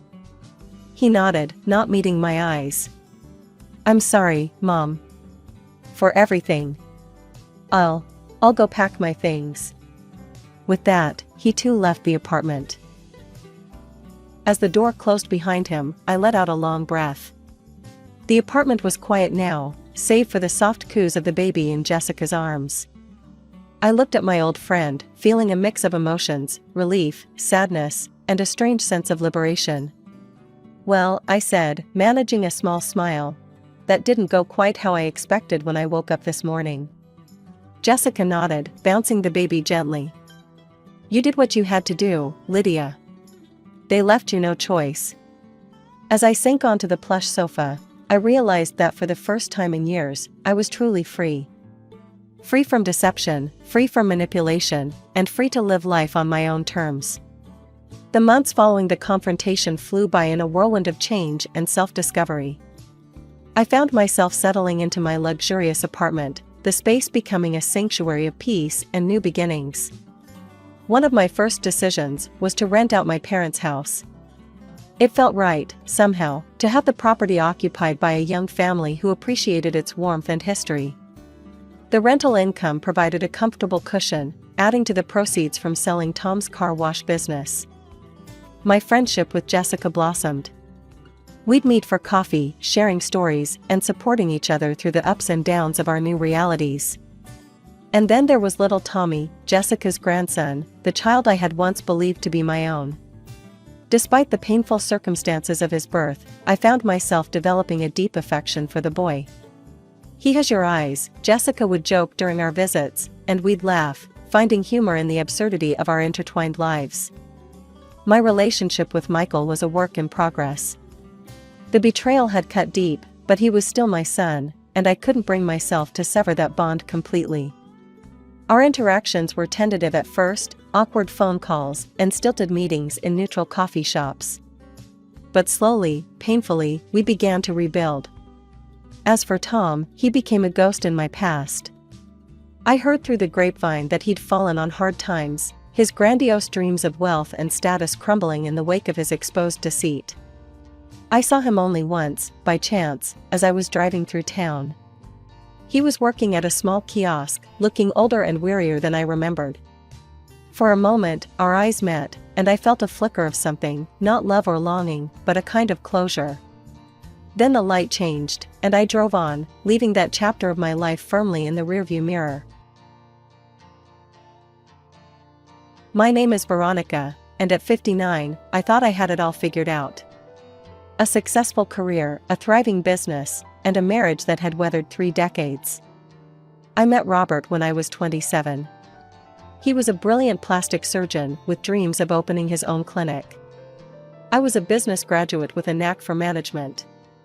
We clicked instantly, our ambitions aligning perfectly. Within a year, we were married and working towards our shared goal.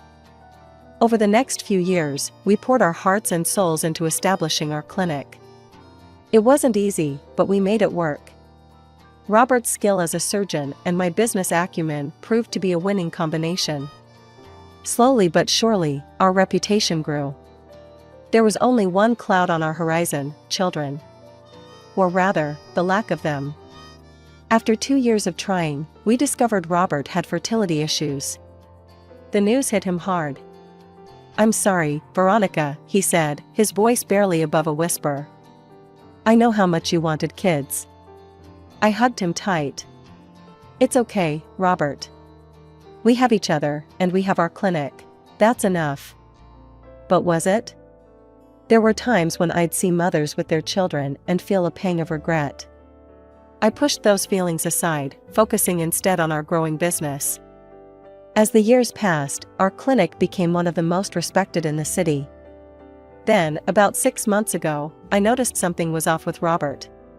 His hands, those skilled hands that had transformed countless lives, were starting to shake. "Robert," I said one evening as we were going over some paperwork, "I think you should see a doctor." He brushed me off. "It's just fatigue, Veronica. Nothing a good night's sleep won't fix." But it wasn't just fatigue. The tremors were becoming more frequent, more noticeable.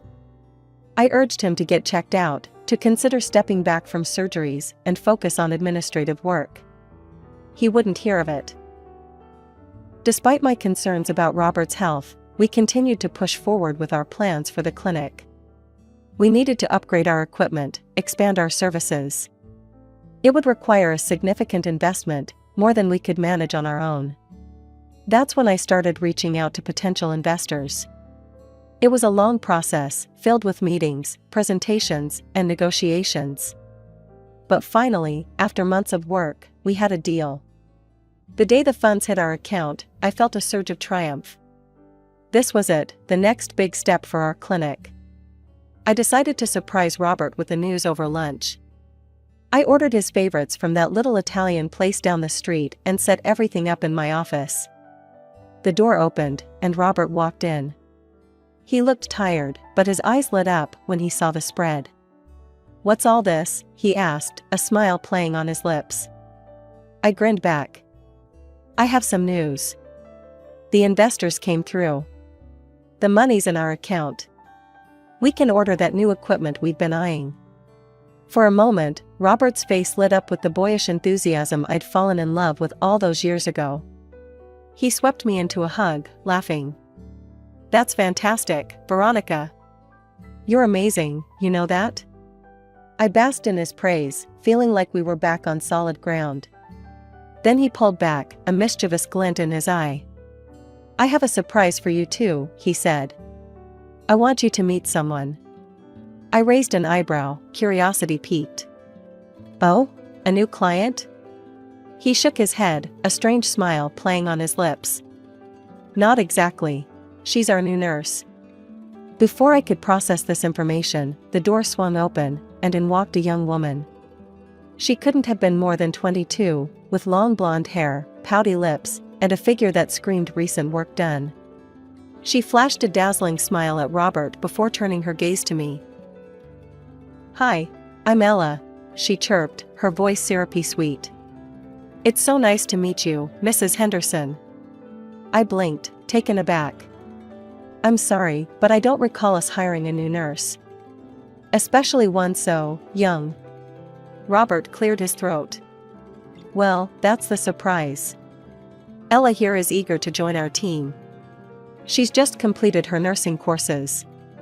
"Courses?" I echoed, my eyes narrowing. "Not a full nursing degree?" Ella's smile faltered slightly. "Well, not yet. But I'm a quick learner. And Dr. Henderson says he'll teach me everything I need to know." I turned to Robert, disbelief etched on my face. "Can I speak with you privately for a moment?" We stepped out into the hallway, leaving Ella in my office. As soon as the door closed, I rounded on Robert. "What the hell are you thinking?" I hissed. "We can't hire someone with no experience, especially not in a medical setting." Robert had the decency to look sheepish. "Look, I know it's unorthodox, but Ella is bright and eager to learn.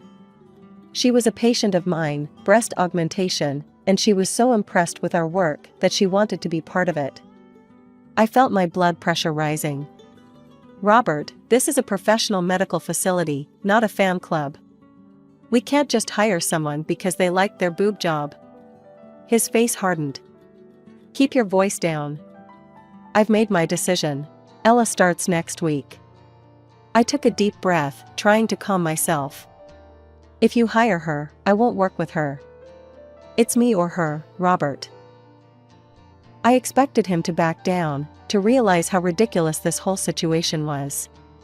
Instead, his next words hit me like a slap in the face. "Then I guess you should pack your things, Veronica." For a moment, I couldn't breathe. 32 years of marriage, of building a life and a business together, and he was choosing this girl over me? Without another word, I turned and walked back into my office. Ella was still there, examining her reflection in the window. "Well," I said, my voice tight. "It seems congratulations are in order. The job is yours." I grabbed my purse and coat. As I walked out of the clinic, I could feel their eyes on me, Robert's conflicted, Ella's triumphant. I held my head high, refusing to let them see how shaken I was. The days following my confrontation with Robert at the clinic dragged on endlessly. Surely, I thought, Robert would come to his senses. He'd realize he needed me, not just as his wife, but as the backbone of our business. But a week passed, and still no word from Robert. I was beginning to wonder if I should reach out again when my phone rang. It was Sarah, an old friend who frequented the same social circles as Robert and me. "Veronica? It's Sarah. I'm not sure how to say this, but do you know your husband is getting married?" The world seemed to tilt on its axis. "What? Sarah, what are you talking about?" Sarah's voice was hesitant, laden with discomfort. "I saw Robert yesterday. He was at Bella's bridal with a young woman. They were choosing a wedding dress." The conversation that followed was a blur. I thanked Sarah mechanically and hung up, my mind reeling. Without thinking, I grabbed my car keys and headed for the clinic. I marched straight to Robert's office, not bothering to knock. He looked up as I entered, a smug smile playing on his lips. "Veronica, I suppose we should discuss the details. Ella and I are getting married. She's pregnant." The words hit me like a physical blow. I sank into the chair opposite him, struggling to breathe. "Pregnant? But, how? You're..." "Not anymore, apparently," he said with a chuckle. "Ella's been giving me some special supplements. Seems they'd done the trick." I stared at him, this stranger wearing my husband's face. In that moment, I realized that the man I'd loved for over 3 decades was gone. This person before me was someone else entirely. "I've had my lawyer draw up the divorce papers," Robert continued, sliding a folder across the desk. "I think you'll find the terms quite generous." Numbly, I opened the folder and scanned the documents. Despite the turmoil in my heart, my business mind kicked in, analyzing the terms. He was offering me our house, the apartment we rented out, substantial financial compensation, and alimony. In exchange, he would retain full ownership of the clinic and our other business assets. With a steady hand that belied my inner turmoil, I signed the papers. As I stood to leave, a final concern nagged at me. "Robert, your health.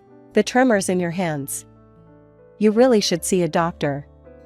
Maybe consider stepping back from surgeries for a while." He laughed, the sound grating on my nerves. "Oh, Veronica. Always the worrier. I'm fine. I feel young again, successful. Unlike some of us who are clearly ready for retirement."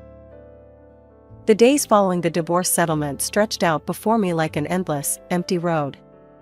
For the first time in decades, I found myself without purpose, without a job to pour my energy into. The silence of my house was deafening. Initially, I tried to fill the void by visiting friends. But as I sat in their living rooms, nursing cups of tea that had long gone cold, I realized my mistake. These were our friends, mine and Robert's. Every conversation inevitably circled back to the upcoming wedding. I heard the bride's dress is being flown in from Paris. Can you imagine? One would say, voice hushed as if imparting a great secret. Then would come the sympathetic looks, the gentle pats on my hand. Oh, but how are you holding up, dear? It must be so difficult. Their words, meant to comfort, felt like sandpaper against my raw emotions. The pitying smiles, the understanding nods, it was all too much.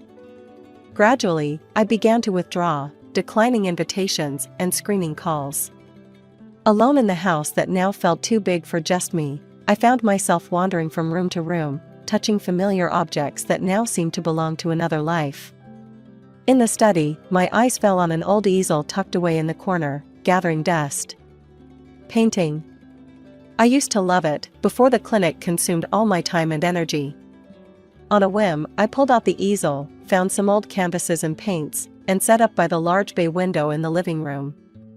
2 months slipped by in this fashion. I was by no means healed, but I was coping. Then came the call that would change everything once again.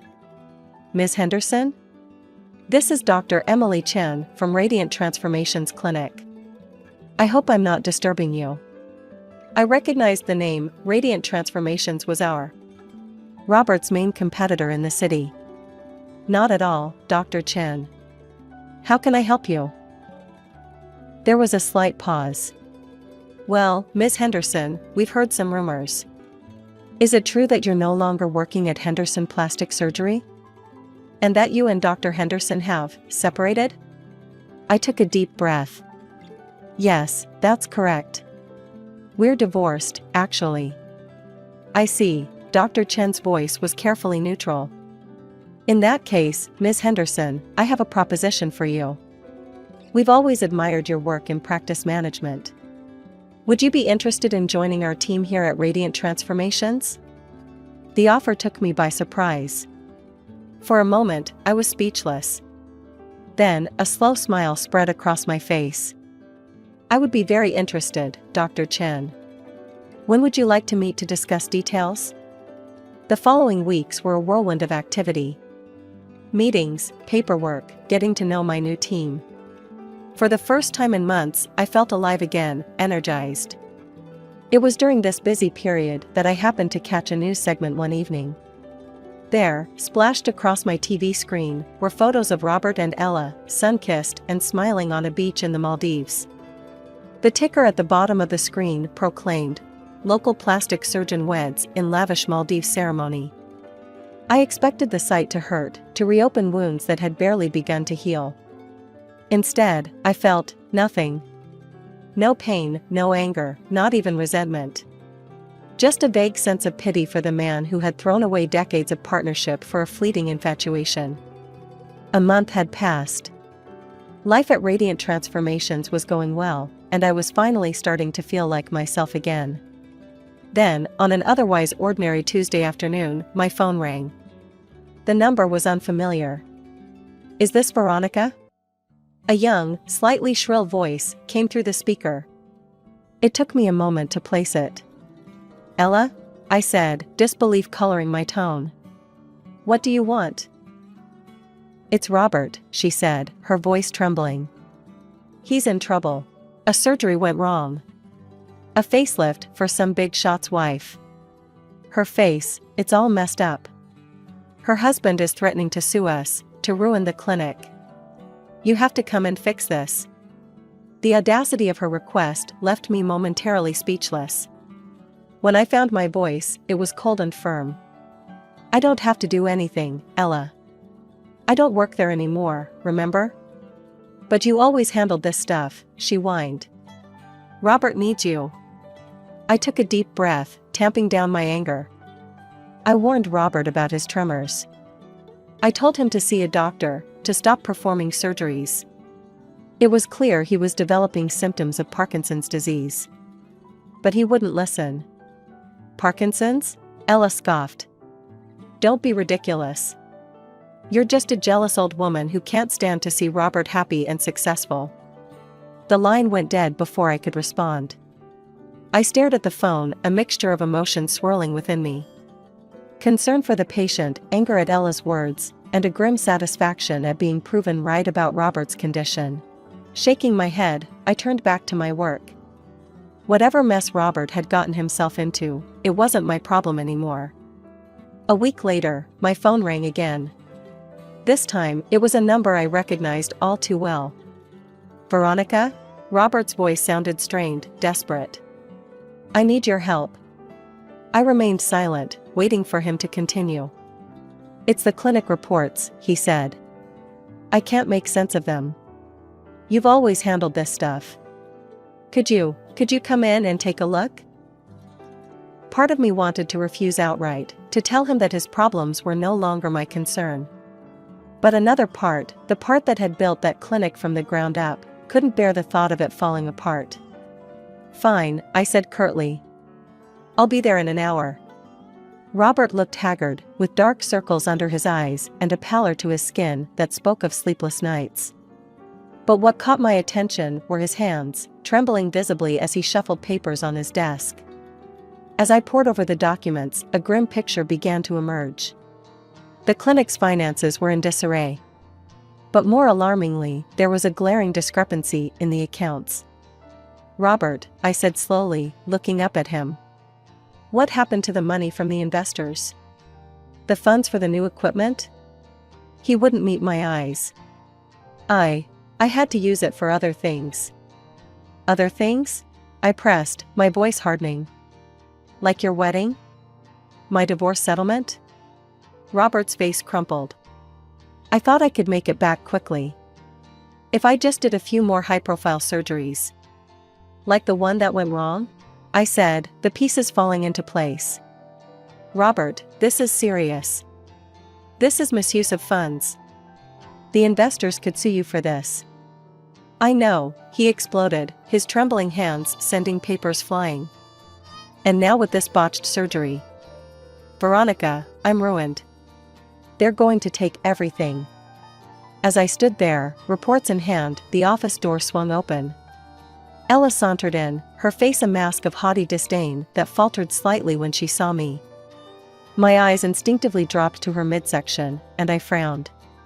Weren't you supposed to be pregnant? I asked, unable to keep the skepticism from my voice. You're not showing at all for someone who should be, 4 months along now? Ella's cheeks flushed, and she unconsciously placed a hand over her flat stomach. It's just not visible yet, she stammered unconvincingly. Ignoring her weak excuse, I turned to Robert. What exactly were those fertility treatments you mentioned? The ones that miraculously cured your infertility? Robert, looking increasingly uncomfortable, gestured vaguely towards Ella. She's been giving them to me. Some kind of herbal supplement, I think. I raised an eyebrow at Ella. Well, care to enlighten us? Reluctantly, Ella reached into her designer purse and pulled out a small pill bottle. She handed it to me, avoiding eye contact.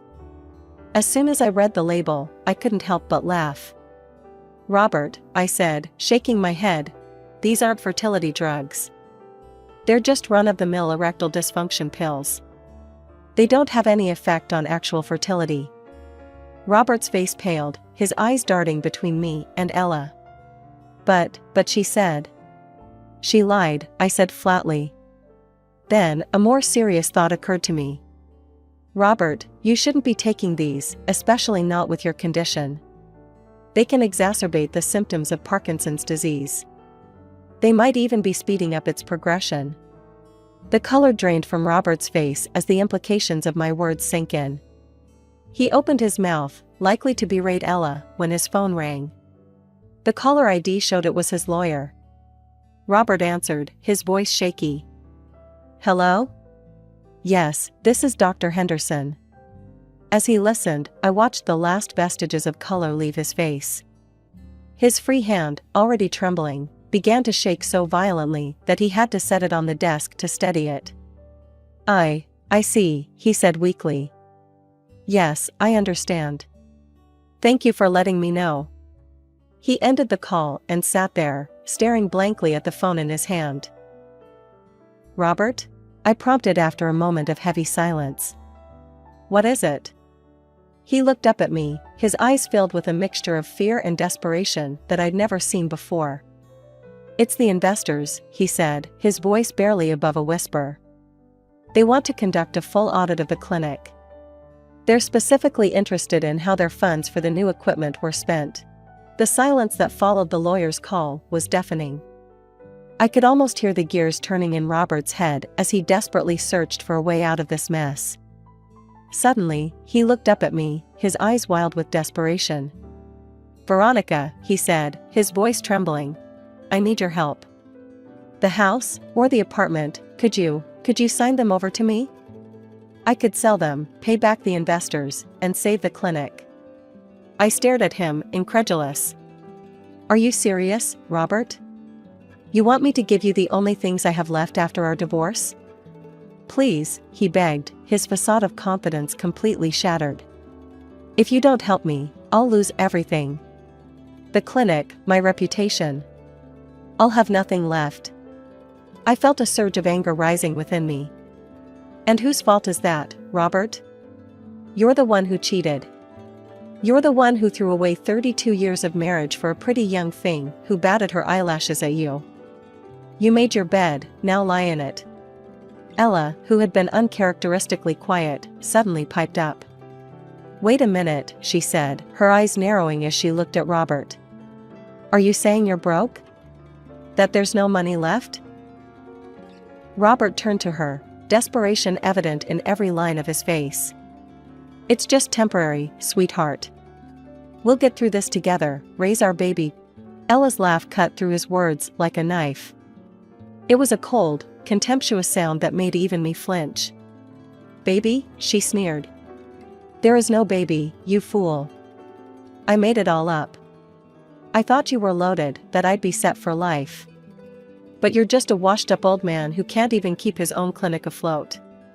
Robert staggered back as if he'd been physically struck. But you said. I lied, Ella said bluntly. And now, I want a divorce. I'll be taking half of everything, including this precious clinic of yours. I couldn't help it, I laughed. Both Robert and Ella turned to look at me, shocked by my outburst. Oh, honey, I said, shaking my head at Ella. The only thing you two will be sharing is debt and legal fees. There's nothing left to take. Robert slumped into his chair, looking utterly defeated.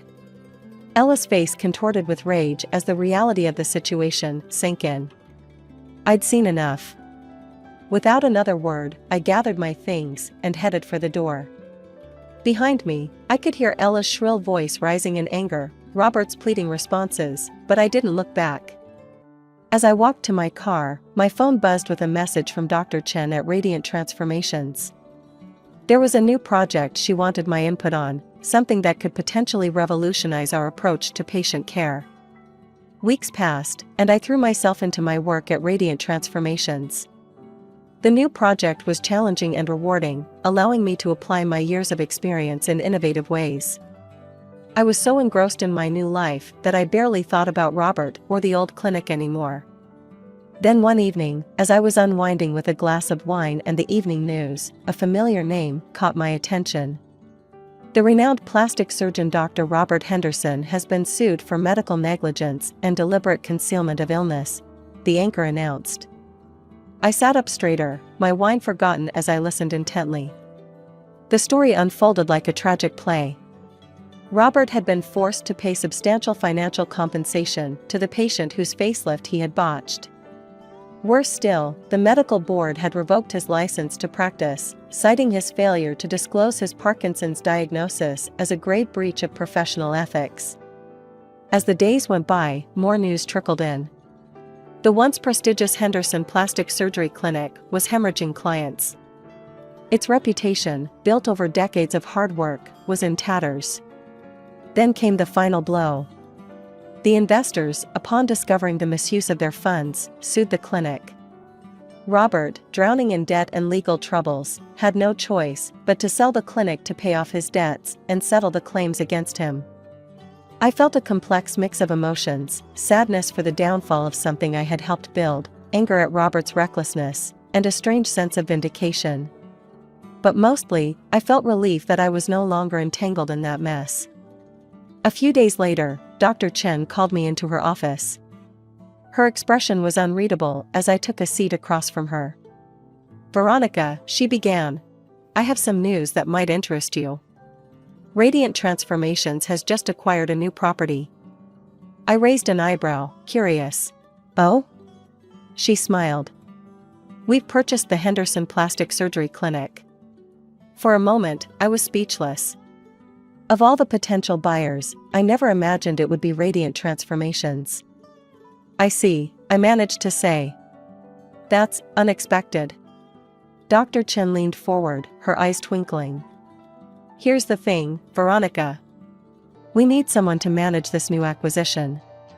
Someone who knows the ins and outs of the place, who can turn it around and restore its reputation. Someone like you." I blinked, taken aback. "Me? But You built that clinic from the ground up," Dr. Chen said softly. "Who better to breathe new life into it?" As her words sank in, I felt a surge of emotions. Fear, excitement, nostalgia, determination, they all swirled within me. But above all, I felt a sense of coming full circle. "I'd be honored," I heard myself say. The next few weeks were a whirlwind of activity. Walking back into the clinic that had been my second home for so many years was surreal. There were new challenges, of course: rebuilding the clinic's reputation, reassuring old clients, and integrating with Radiant Transformation systems. But with each passing day, I felt more and more in my element. One evening, as I was locking up the clinic, I paused to look at the new sign above the door. "Radiant Transformations at Henderson," it read. A perfect blend of old and new, just like me. As I drove home, I couldn't help but marvel at the twists and turns my life had taken. A year ago, I had been cast aside, feeling lost and betrayed. Now, I was back where I belonged, stronger and wiser for the experience. My phone buzzed with a message from a friend, inviting me to join a group for a painting class over the weekend. I smiled, realizing I now had the time and freedom to pursue such pleasures. Life wasn't perfect, but it was good. I was happy, truly happy, for the first time in a long while. As I pulled into my driveway, I felt a deep sense of contentment wash over me. I'm Carla, and for as long as I can remember, I've been the afterthought in my family. It wasn't always obvious, but looking back, the signs were there from the start. My younger sister Sarah burst into the world like a supernova, all golden curls and dimpled smiles. From day one, she had our parents wrapped around her little finger. Me? I was the quiet one, more interested in my chemistry set than in making friends. I still remember my 10th birthday. I'd been hoping for a new microscope, dropping hints for weeks. Instead, I got a frilly dress that made me look like a cupcake. "But Mom, I hate dresses," I protested. "Nonsense, you'll look just like Sarah," she beamed, completely missing the point. As we grew older, the divide only widened. Sarah breezed through school on charm and good looks, while I buried myself in books and science experiments. "Did you hear? Sarah's been nominated for prom queen." Mom gushed over dinner one night. "That's great," I mumbled, trying to muster some enthusiasm. I won first place in the science fair today." "Oh, that's nice, dear," Dad said absently, already turning back to Sarah. "So, Princess, have you picked out your dress yet?" And so it went, year after year. My achievements, no matter how significant, were always overshadowed by Sarah's latest triumph, no matter how trivial. The state science fair in my senior year was my moment to shine. I'd spent months perfecting my project on sustainable biofuels. When they announced the winners, I could hardly believe my ears. "First place goes to Carla Johnson." I was ecstatic. Finally, something even my parents couldn't ignore. Or so I thought. That's great, honey, Mom said distractedly when I told her the news. But we can't make it to the awards ceremony. Sarah has a dance recital that day, and you know how important that is to her.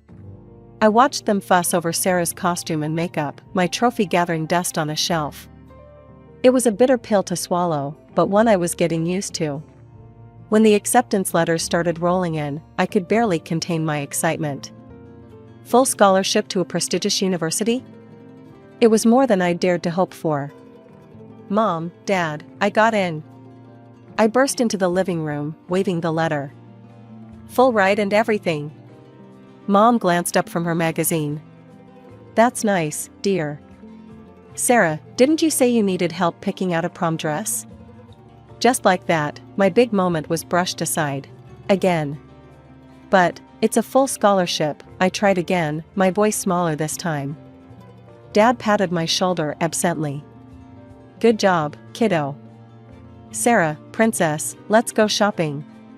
Can't have you showing up to prom in just anything, can we? I watched them pile into the car, my acceptance letter crumpled in my fist. It was a familiar feeling, but it still stung.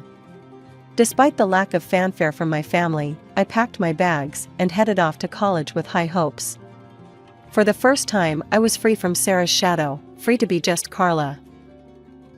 College was a revelation. Suddenly, my passion for science wasn't weird or nerdy, it was respected, even admired. I threw myself into my studies with renewed vigor, determined to make the most of this opportunity. Meanwhile, Sarah followed the path our parents had always dreamed of. She enrolled in the local community college, more interested in parties than classes. College is so hard, she whined during one of our rare phone calls. I don't know how you do it, Carla. I bit back the urge to point out that maybe if she spent less time partying and more time studying, she might find it easier. Instead, I just mumbled some vague encouragement and changed the subject. It was during my sophomore year that Sarah dropped her bombshell. I'm engaged, she squealed over the phone. Mike proposed last night. Isn't it romantic? Mike. Her high school sweetheart. The guy who'd once asked me if science was like, really hard and stuff. That's great, Sarah, I managed, trying to inject some enthusiasm into my voice. Have you set a date? We're thinking right after graduation, she gushed. Oh, Carla, it's going to be perfect. You'll be my maid of honor, won't you? The wedding was exactly as you'd expect.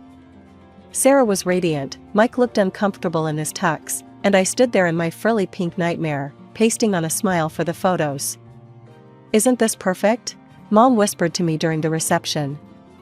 This is what every mother dreams of for her daughter. I wanted to ask if she'd ever dreamed anything for me, but I held my tongue. It was Sarah's day, after all.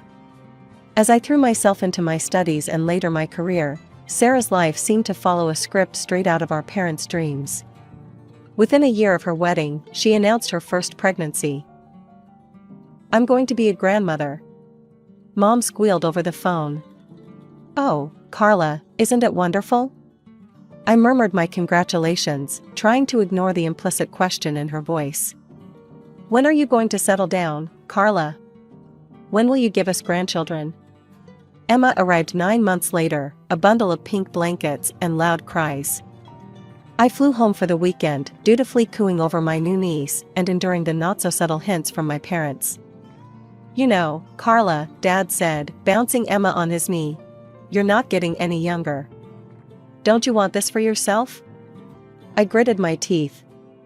I'm focused on my career right now, Dad. Mom clucked her tongue. Career is all well and good, dear, but family is what really matters. I bit back a retort about how they'd never seemed to care much about my career before. Instead, I plastered on a smile and changed the subject. 2 years later, Liam joined the family. Once again, I played the role of the doting aunt, all while fielding questions about my own lack of family. Meanwhile, I was making strides in my career as a biotechnologist. Long hours and hard work paid off, and by 30, I was a senior researcher. My parents' response to this news? A distracted, "That's nice, dear," as they cooed over new pictures of Emma and Liam. It was around this time that I decided to buy a house. I'd saved carefully, living frugally while my colleagues splurged on expensive cars and vacations. When I finally found the perfect place, a beautiful 4-bedroom house in a great neighborhood, I was over the moon. "Mom, Dad, I bought a house," I announced during our next phone call. There was a pause on the other end of the line. "A house?" Mom repeated. "All by yourself?" "Yes, all by myself," I said, my excitement deflating a little. "It's a great investment, but it's such a big house for one person," Mom interrupted. "What will you do with all that space?" I sighed. "I'll enjoy it, Mom. It's mine." "Well," she said, her tone making it clear she didn't approve, "I suppose if that's what you want." "Oh, did I tell you? Emma lost her first tooth yesterday." And just like that, we were back to talking about Sarah and her kids. The months following my house purchase were a whirlwind of work and settling into my new home. I threw myself into decorating, turning each room into a reflection of my personality. It was during this time that I started to feel a shift in my family dynamics. The usual calls from my parents became less frequent, and when they did call, there was an odd tension in their voices. One evening, I received a call from my mother. "Carla, dear," she said, her voice sickly sweet, "we're having a family dinner next week. You'll be there, won't you? We need to talk." I agreed, my suspicions raised. In my family, "we need to talk" usually meant trouble was brewing. The night of the dinner arrived, and I pulled up to my parents' house with a sense of foreboding. Sarah's car was already in the driveway, and I could hear the excited shrieks of Emma and Liam from inside. Dinner was a tense affair. My parents kept exchanging glances, and Sarah seemed unusually quiet. Mike, Sarah's husband, kept clearing his throat as if he wanted to say something but thought better of it. Finally, as we were finishing dessert, my father cleared his throat. "Carla, we need to talk about something important." Here it comes, I thought.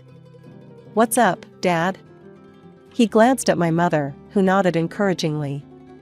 "Well, you see, sweetie, we've been thinking.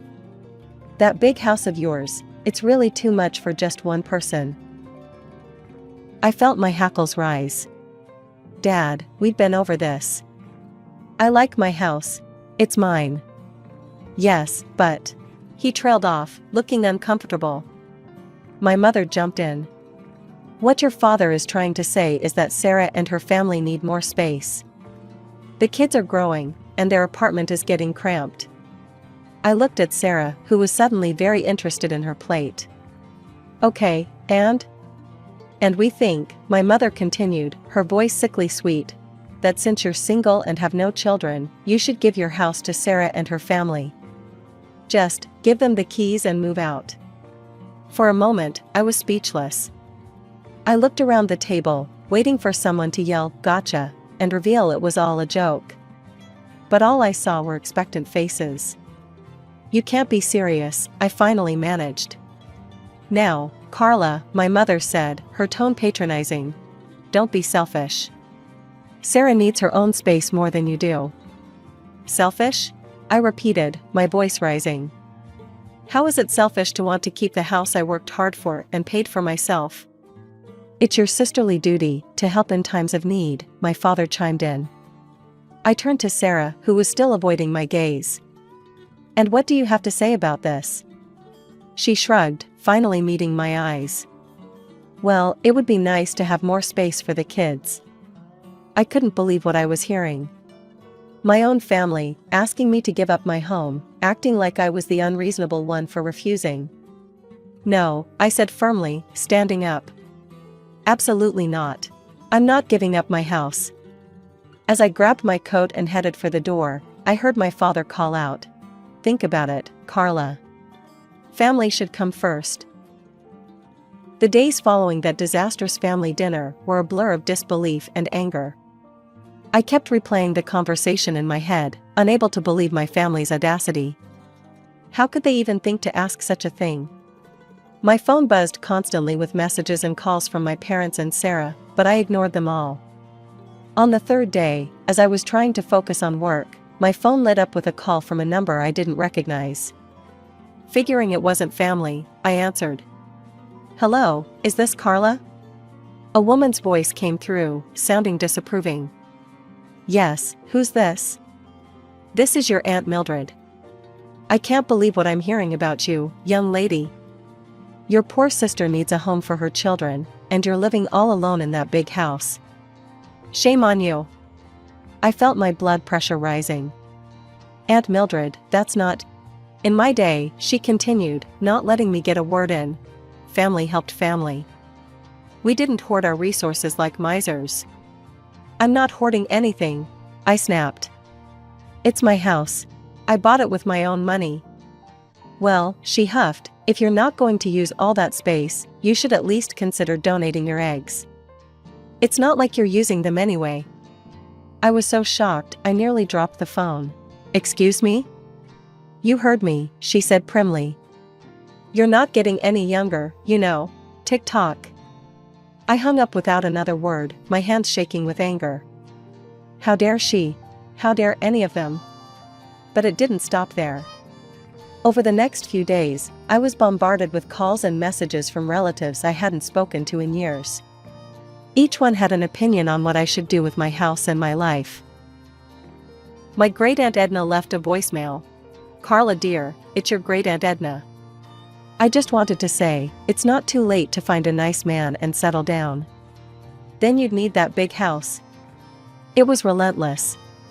Every ping of my phone brought a new judgment, a new guilt trip. I felt like I was going crazy.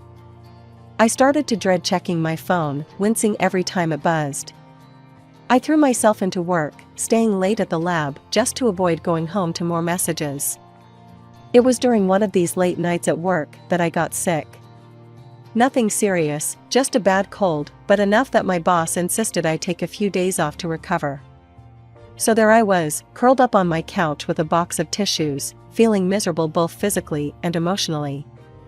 My phone had been mercifully quiet for a few hours, and I was just starting to relax when I heard it. A noise at my front door. Like someone was fumbling with the lock. My heart started racing. Was someone trying to break in? I got up as quietly as I could, creeping towards the door. Through the window, I could see figures on my porch. Familiar figures. I yanked the door open, startling the people on the other side. "What the hell are you doing?" There, caught red-handed, were my parents and Sarah. They looked like deer caught in headlights, frozen in the act of trying to break into my home. My mother was the first to recover. "Carla, dear, we were just worried about you. You haven't been answering your phone. So you decided to break into my house?" I couldn't keep the incredulity out of my voice. My father at least had the decency to look embarrassed. "We didn't think you'd be home. We thought you'd be at work. And that makes it okay?" I was practically shouting now. "What were you planning to do? Move Sarah in while I was gone?" Sarah, who had been quiet until now, spoke up. "Carla, you're being hysterical. We were just going to wait for you to come home."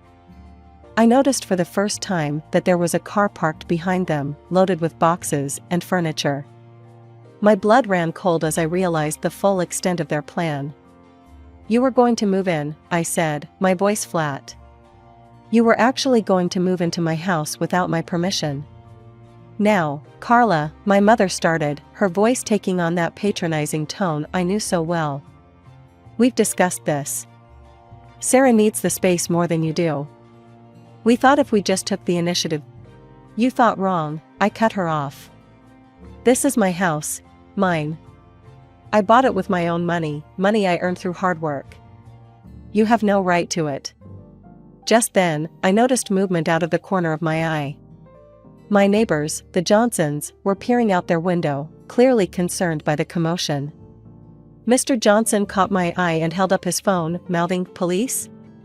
I nodded, grateful for their concern.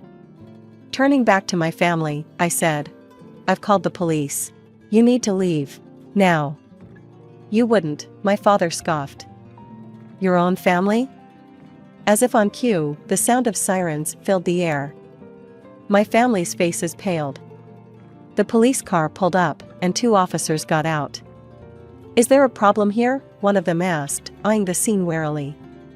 I took a deep breath. "Yes, officer. These people were attempting to break into my home."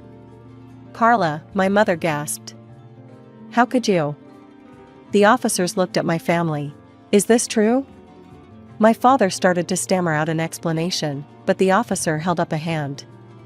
"Sir, attempting to enter a property without the owner's permission is a serious offense. I'm going to have to ask you all to leave immediately." As the officers escorted my family off my property, I stood in the doorway, shaking. I couldn't believe it had come to this. "You'll regret this, Carla," Sarah called over her shoulder as they were leaving. "You'll end up old and alone." I slammed the door shut, sliding down to sit on the floor, my back against it. Tears started to flow freely now, a mix of anger, hurt, and relief. My phone had fallen silent. No more calls from distant relatives, no more guilt-tripping messages. It was as if I'd been excommunicated from the family. Part of me was relieved, but another part ached for the connection, dysfunctional as it had been. It was in this tumultuous state that I received an unexpected message. It was from my Aunt Maggie, my mother's sister. We hadn't spoken in years, not since she'd had a falling out with my mom over some old family drama. "I'll meet you tomorrow at Café Bleu at 1400 hours." Intrigued and desperate for any ally, I agreed to meet her. The next day, I found myself sitting across from Aunt Maggie in a cozy corner of Café Bleu. She looked older than I remembered, but her eyes were sharp and kind. "Carla," she began, reaching across the table to squeeze my hand. "I'm so sorry for what you've been through. Your mother called me, trying to get me on her side. But there's more to this story than you know. That's why I asked you to meet me." My curiosity piqued, I leaned forward. "What do you mean?" Aunt Maggie took a deep breath. "Your parents and Sarah, they're in serious financial trouble. Sarah and Mike have been living beyond their means for years.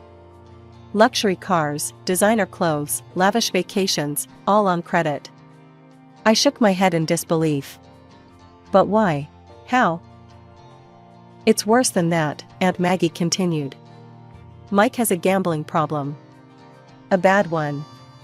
He's been secretly draining their accounts for years." The pieces started to fall into place. The desperate attempt to get my house, the constant pressure. "But what about Mom and Dad?" I asked. Aunt Maggie's face grew grim. "They lost a significant amount of money in a pyramid scheme a few years back.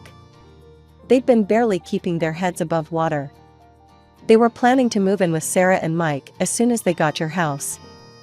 I sat back, stunned. "How do you know all this?" "I work at the bank where they all have accounts," Aunt Maggie explained.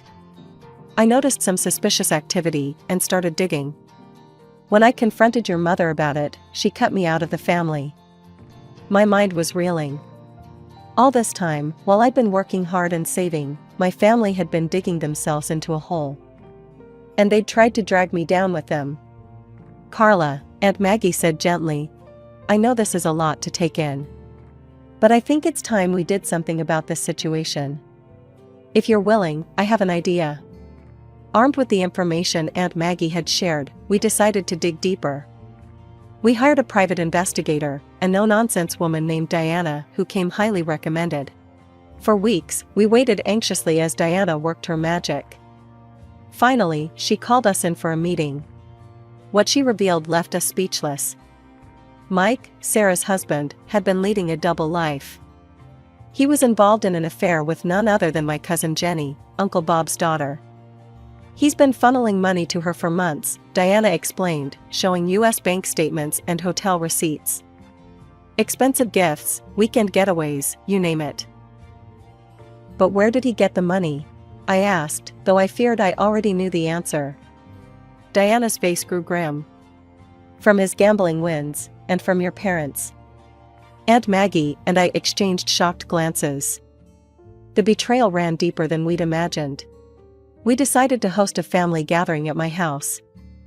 The irony wasn't lost on me. The very house they had tried to take from me would be the stage for their undoing. The day of the gathering arrived. I watched as my family members trickled in, their faces a mix of curiosity and smugness. They probably thought I was going to cave to their demands. Once everyone was seated, I stood up, my heart pounding but my resolve firm. "I've called you all here today because there are some things you need to know," I began. I laid out everything, the financial troubles, the gambling, the affair. With each revelation, I watched the color drain from their faces. Sarah jumped up, tears streaming down her face. "It's not true," she screamed, before collapsing into sobs. "Mike, tell them it's not true." But Mike was already halfway to the door. Uncle Bob, his face contorted with rage, caught him by the collar. "You son of," he growled. "That's my daughter you've been fooling around with." My parents sat in stunned silence, the reality of their exposed financial ruin seemingly more devastating than the fact that they had tried to steal my house. The relatives who had judged me so harshly began to stammer out apologies. "We had no idea," Aunt Mildred muttered. "Carla, we're so sorry." As the chaos unfolded around me, I felt a strange sense of calm. The truth was out. The lies and manipulations were exposed. In the weeks that followed, our family was turned upside down. Sarah, unable to forgive Mike's infidelity, filed for divorce. With nowhere else to go, she and the kids moved back in with our parents. But their reprieve was short-lived. The bank foreclosed on their house. They were forced to downsize to a small, rented apartment, all 5 of them crammed into a space smaller than my living room. As for me, I watched it all unfold from a distance. After much soul-searching and several tearful nights, I made the difficult decision to sever all ties with my immediate family. "You're doing the right thing, Carla," Aunt Maggie assured me one afternoon over coffee. "It's not easy, but it's necessary for your mental health and well-being." Aunt Maggie had become my rock, the family I chose when my blood relatives had let me down. Our weekly coffee dates became a cornerstone of my new life. As the weeks turned into months, I found myself settling into a new routine. Without the constant drama and demands of my family, I had time to focus on myself. But with that came a startling realization: I was lonely. "You know," Aunt Maggie said one day, "there's a world out there beyond work and home. Why don't you try something new?" With her encouragement, I decided to join a local rock climbing group. It was far outside my comfort zone, but as I strapped on the harness for the first time, I felt a thrill of excitement I hadn't experienced in years. That's where I met Alex. He was belaying another climber, his strong hands confidently handling the rope. When he turned and flashed me a warm smile, I felt my heart skip a beat. "First time?" he asked, noticing my nervous fidgeting with the equipment. "Is it that obvious?" I laughed. We struck up a conversation, and I was immediately drawn to his kind eyes and easygoing nature. As we talked, I learned he was a wildlife photographer, with a passion for capturing the beauty of nature. For the first time in years, I felt a spark of excitement about the possibility of a relationship. Alex was kind, adventurous, and understood the complexities of family dynamics in a way few others could. We began dating, our shared love for nature and understanding of complex family dynamics bringing us closer. Before I knew it, we were discussing marriage, a concept that once seemed foreign and unattainable to me. Through it all, Aunt Maggie remained my steadfast support. She became the mother figure I had always yearned for, but never had. "Carla," she said to me one day, her eyes misty. "I want you to know something. I've changed my will. I'm leaving everything to you." As I hugged her, tears streaming down my face, I marveled at how much my life had changed. The path hadn't been easy, but it had led me to where I was meant to be. With Aunt Maggie's love, Alex's support, and my newfound strength, I was ready to embrace whatever the future held. My name is Chloe, and this is the story of how my life turned upside down, not once, but twice. I guess I should start at the beginning. I was born to loving parents, Mark and Lisa Smith, in a small suburban town. Dad was a journalist, and Mom worked as a nurse. We weren't rich, but we were happy. Life was pretty normal until I turned 12. That's when everything changed.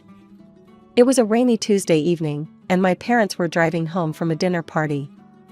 I was at home with my grandma, watching some silly cartoon when the phone rang. I'll never forget the chill that ran down my spine when I heard my grandma's muffled sobs from the kitchen. The next few days were a blur. Mom died on impact, they told us. Dad survived, but barely. When I finally got to see him in the hospital, he was a shell of the man I knew. His legs were crushed, and the doctors said he'd never walk again. "Chloe," he croaked, reaching for my hand. "I'm so sorry, sweetie. I'm so sorry." I didn't understand why he was apologizing. It wasn't his fault some drunk driver had plowed into their car. But as I grew older, I realized he was sorry for what our lives had become, for the struggles we'd face, for the mother I'd lost, for the father he thought he could no longer be. But my dad, Mark Smith, was made of stronger stuff than he gave himself credit for. Once he was out of the hospital and settled into his wheelchair, he threw himself into his work. He'd always been a talented writer, and now he channeled all his energy into his job as an editor at the city's major newspaper. As I entered my teens, Dad made sure I had everything I needed. He encouraged me to join clubs, to make friends, to have as normal a life as possible. But the truth was, I preferred spending time with him. We'd watch old movies together, argue about books, and he'd help me with my homework. When it came time for college, Dad insisted I go away to school. "You need to spread your wings, kiddo," he said. "Don't worry about me. I'll be fine." I was hesitant, but I knew he was right. So off I went to State University, majoring in accounting. It was there that I met Jessica, who would become my best friend. And through Jessica, I met her second cousin, Michael. Michael was kind, funny, and he didn't bat an eye when I told him about my dad. In fact, the first time he met Dad, they hit it off immediately, bonding over their shared love of classic rock. "Your old man's cool," Michael told me later. "And you're pretty amazing for taking care of him all these years." I shrugged it off, but inside, I was glowing. For the first time since the accident, I felt like maybe, just maybe, I could have a normal life. A life with love, laughter, and yes, even a family of my own someday. After graduation, life seemed to fall into place like pieces of a puzzle. I landed a job at the local tax service, and Michael started working as a long-haul truck driver. We dated for 2 years before he popped the question on a crisp autumn evening in the park where we had our first date. I was over the moon, but there was one thing I needed to make clear. "Yes, Michael. But I can't leave my dad. He needs me." Michael's face broke into a wide grin. "I wouldn't have it any other way. We'll all live together. Your dad's apartment is big enough for the 3 of us, right?" The wedding was small but beautiful. Dad insisted on wheeling himself down the aisle to give me away. There wasn't a dry eye in the house. As I stood there, hand in hand with Michael, I felt like I was living a fairy tale. But every fairy tale has its villains, and mine came in the form of my mother-in-law, Karen, and sister-in-law, Emily. From the moment I met them, I could tell they didn't approve of me. "So, your father is handicapped?" Karen had asked during our first meeting, her nose wrinkling as if she'd smelled something unpleasant. "He's disabled," I corrected, trying to keep my tone neutral. "But he works as an editor, Anne." "How nice," she interrupted, clearly uninterested. "Michael, darling, are you sure about this? There are so many nice girls from good families." I felt my face burn with anger and shame. Michael, bless him, immediately jumped to my defense. "Mom, Chloe is from a good family. Her dad's disability doesn't change that. I love her, and that's all that matters." That shut Karen up, but I could see the disapproval lingering in her eyes. Emily, taking cues from her mother, was equally cold towards me. After the wedding, true to his word, Michael moved in with Dad and me. Our life fell into a comfortable routine. I'd go to work at the tax office, Michael would be on the road for days at a time, and when he was home, we'd all have dinner together. But whenever Karen and Emily visited, the atmosphere in our home changed. They'd strut around like they owned the place, barely acknowledging Dad's presence. Once, I overheard Karen muttering to Emily, "It's a shame. Michael could have done so much better. Now he's stuck with this girl and her crippled father. What if they have children? Can you imagine the genes?" I was furious, but I bit my tongue. For Michael's sake, I tried to keep the peace. But it was getting harder and harder. One evening, after a particularly tense visit from Karen and Emily, I broke down in tears. Michael found me in our bedroom, sobbing. Hey, he said, pulling me into his arms. "What's wrong?" "Your mom and sister," I hiccuped. "They hate me.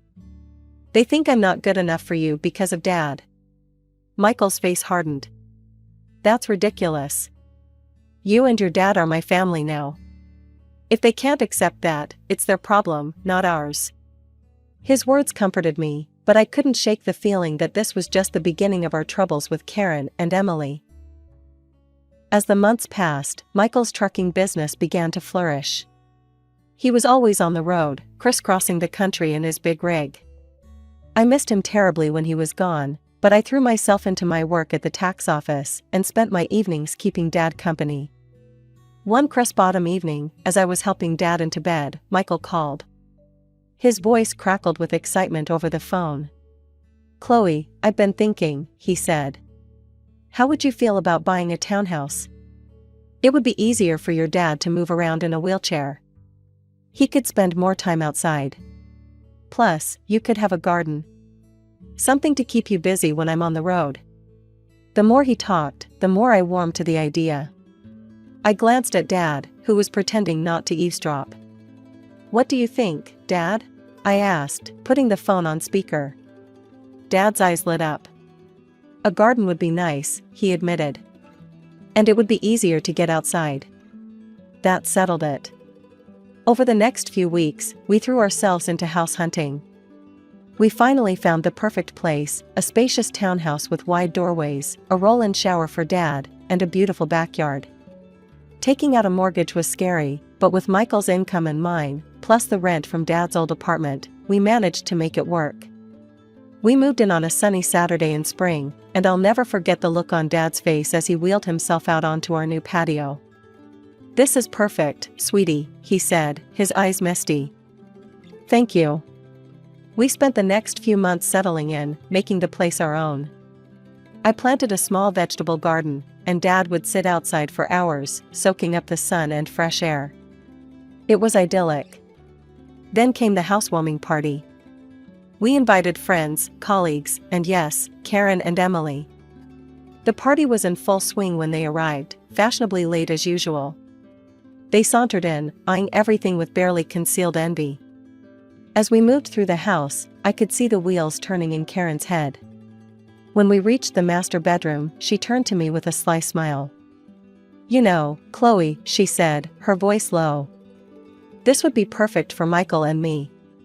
Why don't you send your father to a nursing home? Then I could move in here." I felt like I'd been slapped. "Excuse me?" "Oh, don't look so shocked," Karen continued. "Your father isn't, well, he's not a whole person anymore, is he? He doesn't need all this luxury. A nursing home would be more than enough for someone in his condition." Before I could respond, Karen marched out to the patio, where Dad was chatting with some guests. To my horror, she grabbed the handles of his wheelchair and started pushing him towards the driveway. "Karen!" I shouted, running after her. "What are you doing?" "If he won't go to a nursing home, he can stay outside," she sneered. "That's what you wanted, isn't it? For him to be outdoors?" I was shaking with rage and disbelief. Thankfully, Michael had heard the commotion and came running. His face turned red with anger when he saw what his mother was doing. "Mom," he bellowed. "What the hell are you doing? Let go of Mark's chair right now." Karen looked shocked at Michael's tone. "But honey, I was just..." "I don't want to hear it," Michael cut her off.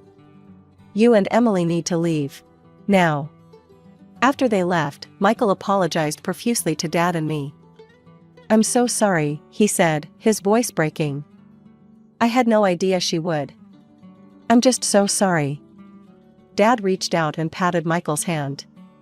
It's not your fault, son. Some people, they just can't understand. Life settled into a new rhythm after the housewarming incident. Karen and Emily kept their distance, which suited me just fine. Michael threw himself into his work, taking on more long-haul routes to help cover our new mortgage. I split my time between my job at the tax office and tending to our home and Dad. 2 years passed in the blink of an eye. Our life fell into a comfortable routine. Michael was on the road more often than not, but when he was home, our little family was happy. Dad's health was stable, and he seemed content spending his days in the garden or working on his editing from home.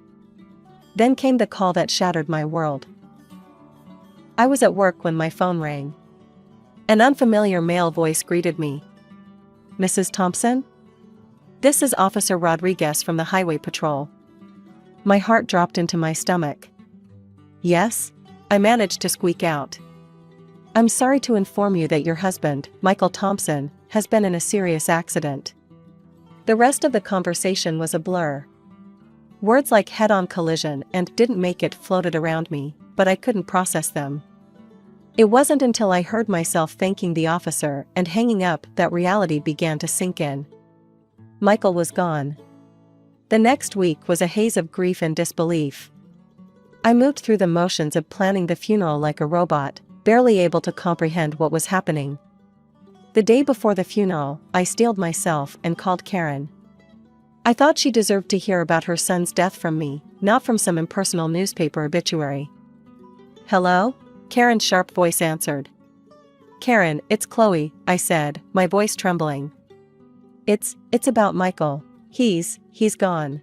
There was an accident. There was silence on the other end of the line. Then, to my shock, Karen's voice came back, dripping with venom. This is your fault, she hissed. You forced him to work so hard, driving that truck to pay for your fancy house. You killed my son. I was stunned. Karen, that's not. Save it, she snapped. I expect you to give him the best funeral money can buy. But don't expect a penny from us. You made your bed, now lie in it. The line went dead. I stood there, phone in hand, tears streaming down my face. How could she be so cruel? How could she blame me for this? The day of Michael's funeral dawned gray and drizzly, matching my mood perfectly. The church was packed. Michael had been well liked in the community, and it seemed like half the town had turned out to pay their respects. After the service, as people filed past to offer their condolences, I was struck by the absence of Michael's mother and sister. They hadn't even bothered to show up to their own son and brother's funeral. Dad reached out and squeezed my hand. Their loss, sweetie. We're family, and we'll get through this together. As we pulled into our driveway, something seemed off. The lights were on in the house, which was strange, because I was sure I'd turned everything off before we left. Did you leave any lights on, Dad? I asked, frowning. He shook his head. No, I don't think so. As we got closer, I could see movement inside the house. My heart started racing. Were we being robbed? On the day of Michael's funeral, no less? I helped Dad out of the car and into his wheelchair, my mind racing. Should I call the police? But as we approached the front door, I heard familiar voices inside. My blood ran cold as I recognized them. I pushed open the door to find Karen and Emily in our living room, surrounded by boxes and pieces of furniture. What the hell is going on here? I demanded, my grief momentarily forgotten in the face of this outrageous intrusion. Karen turned to me, her face a mask of false sympathy. Oh, Chloe, dear. We're just helping you pack up. After all, you can't possibly afford to keep this place now that Michael's gone. I was speechless. Emily chimed in, her voice sickeningly sweet. Don't worry, you can go back to your father's apartment. It's cozy. I could feel the rage building inside me. Get out, I said, my voice low and dangerous. Get out of my house right now. Karen had the audacity to look offended. This house belongs to us now. All of Michael's property does. We're his real family, after all.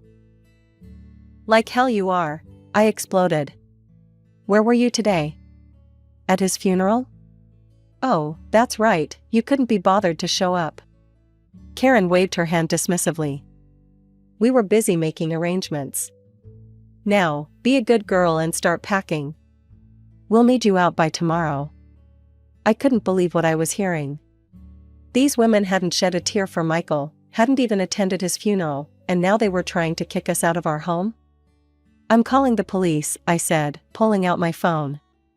Karen and Emily exchanged worried glances. They clearly hadn't expected me to fight back. Now, Chloe, Karen began, but I cut her off. No. You have exactly 5 minutes to get out of my house before I call the cops. This is my home. Michael and I bought it together. You have no right to be here. Maybe it was the steel in my voice, or the fire in my eyes, but Karen and Emily finally seemed to realize they'd gone too far. They gathered their things and left, but not before Karen turned to me with a sneer. This isn't over, Chloe. You'll be hearing from our lawyers. The days following Michael's funeral were a blur of grief, anxiety, and paperwork. I threw myself into sorting out Michael's affairs, partly to keep busy and partly out of fear that Karen and Emily would try to swoop in and take what wasn't theirs. A week after the funeral, I received a call from a local law firm. My heart raced as I answered, fearing it was Karen making good on her threat of legal action. Mrs. Thompson, a crisp, professional voice asked. This is James Anderson from Anderson and Partners. I'm calling regarding your late husband's will. I felt a glimmer of hope. His will? I didn't know he had one. Yes, ma'am. Mr. Thompson came to see us about 6 months ago. He asked that we contact you in the event of his passing. I scheduled an appointment for the next day, my mind reeling. Why hadn't Michael told me about this? What did it mean? The next morning, I wheeled Dad into Mr. Anderson's office. The lawyer greeted us warmly, his kind eyes crinkling at the corners. Mrs. Thompson, Mr. Smith, thank you for coming in, he said, gesturing for us to settle near his desk. I'm sorry for your loss. Mr. Anderson opened a file on his desk. Now, as I mentioned on the phone, your husband came to see us to draft his will. He was very clear about his wishes. I held my breath as Mr. Anderson began to read. I, Michael Thompson, being of sound mind, do hereby bequeath all my worldly possessions to my beloved wife, Chloe Thompson. I gasped. Dad's grip on my hand tightened. Mr. Anderson continued, this includes our home, my truck, and all our savings. It is my wish that Chloe use these resources to care for herself and her father, Mark Smith, whom I have come to love as my own. Tears were streaming down my face now. Even from beyond the grave, Michael was taking care of us. There's more, Mr. Anderson said gently. Mr. Thompson left a letter for you. He handed me an envelope. With shaking hands, I opened it and began to read. My dearest Chloe. If you're reading this, it means I'm gone. I'm so sorry for leaving you and Mark. Please know that you two were the best thing that ever happened to me. I made this will because I know how my mother and sister can be. I didn't want to worry you, but I needed to make sure you and Mark were protected if anything happened to me. You're my real family, Chloe. You and Mark. Not them. Take care of each other. Live your lives to the fullest. And know that I'll always be watching over you. All my love, Michael. I clutched the letter to my chest, sobbing. Dad was crying too, his weathered hand patting my arm. Mr. Anderson gave us a moment before speaking again. Mrs. Thompson, there's one more thing. Your husband's truck was insured. Given the circumstances of the accident, the insurance company will be paying out the full value of the policy. I looked up, sniffling. What does that mean? It means, Mr. Anderson said with a small smile, that you'll be receiving a substantial sum. Enough to pay off your mortgage and then some. As we left the lawyer's office, I felt like a weight had been lifted from my shoulders. We were going to be okay. Michael had made sure of it.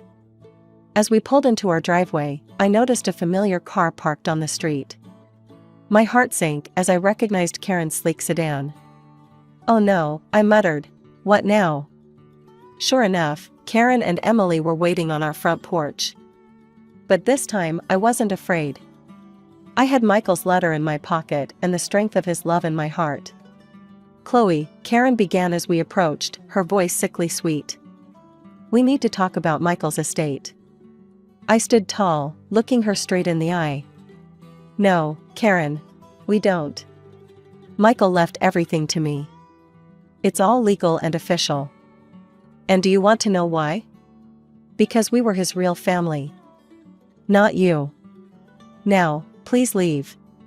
You're trespassing on my property." For once, Karen was speechless. Emily tugged at her arm, whispering urgently. With one last venomous glare, they got in their car and drove away. The weeks following our meeting with the lawyer were a whirlwind of activity. I threw myself into settling Michael's affairs, grateful for the distraction from my grief. The insurance payout came through, and true to Mr. Anderson's word, it was enough to pay off our mortgage, with plenty left over. One afternoon, as I was going through Michael's desk, I came across a small notebook. Curious, I opened it and found pages filled with his messy scrawl. It was a journal of sorts, filled with his thoughts and plans for our future. Thinking about starting a college fund for our future kids, one entry read, "Want to make sure they have the best start in life." My heart clenched. We had talked about having children someday, but had decided to wait until we were more financially stable. Now, reading Michael's private hopes and dreams, I felt a fresh wave of grief wash over me. "Oh, Michael," I whispered, clutching the notebook to my chest. We had so many plans. That night, I tossed and turned, unable to sleep. My mind kept drifting to the journal, to the future we'd never have. When I finally drifted off, I dreamed of Michael. He was smiling, holding out his hand to me. "It's okay, Chloe," he said in my dream. "Everything's going to be all right." I woke up the next morning feeling different. I couldn't quite put my finger on it, but something had changed. As I got ready for work, a wave of nausea hit me. I barely made it to the bathroom in time. But as the days went by, the morning sickness persisted. At first, I chalked it up to stress and grief. But a small voice in the back of my mind whispered another possibility. Finally, after a week of this, I found myself standing in the pharmacy aisle, staring at pregnancy tests. With trembling hands, I bought one and hurried home. The 3 minutes I waited for the result were the longest of my life. When I finally looked at the test, I saw 2 clear blue lines. I sank to the bathroom floor, a mix of emotions overwhelming me. Joy, fear, grief, hope, they all swirled together in a dizzying cocktail. "Chloe?" Dad's voice came through the door. "Everything okay in there?" I opened the door, tears streaming down my face. Dad's expression immediately changed from concern to alarm. "What's wrong, sweetie?" he asked. I held up the test, my hand shaking. "I'm pregnant, Dad." I fell into his arms, sobbing. He held me, stroking my hair like he used to when I was a little girl. "It's okay," he murmured. "It's going to be okay. You're not alone, Chloe. And this baby is a gift. A piece of Michael that will live on." His words struck a chord in me. This baby was a part of Michael, a continuation of our love. Suddenly, the fear began to recede, replaced by a fierce determination. "You're right," I said, wiping my eyes. "This baby is a gift. And we're going to be okay." Dad smiled, his eyes crinkling at the corners. "That's my girl. Now, let's get you something to eat. You're eating for 2 now, after all." As we made our way to the kitchen, I felt a sense of hope blooming in my chest. Yes, the road ahead would be challenging. But with my father by my side and Michael's child growing inside me, I knew we could face anything. As my belly grew with our child, I found strength I never knew I had. Dad was my rock, always there with a kind word or a helping hand. We settled into a new routine, just the two of us, eagerly anticipating the arrival of the newest member of our little family. One sunny afternoon, as I was tending to the garden Dad and I had planted together, I heard a car pull up. My heart sank as I recognized Karen's sedan. What could they possibly want now? I made my way to the front of the house, one hand instinctively cradling my swollen belly. Karen and Emily stood on our porch, looking uncomfortable and slightly desperate. "Chloe," Karen began, her voice lacking its usual sharpness. We need to talk to you." I raised an eyebrow but said nothing, waiting for her to continue. Emily chimed in, her eyes darting around nervously. "We've hit some hard times. We were wondering if we could stay in your father's old apartment. Just until we get back on our feet." I couldn't believe what I was hearing. After everything they'd put us through, they had the audacity to ask for more? "I'm sorry," I said, my voice firm but calm. "That's not possible. I don't want to communicate with you anymore."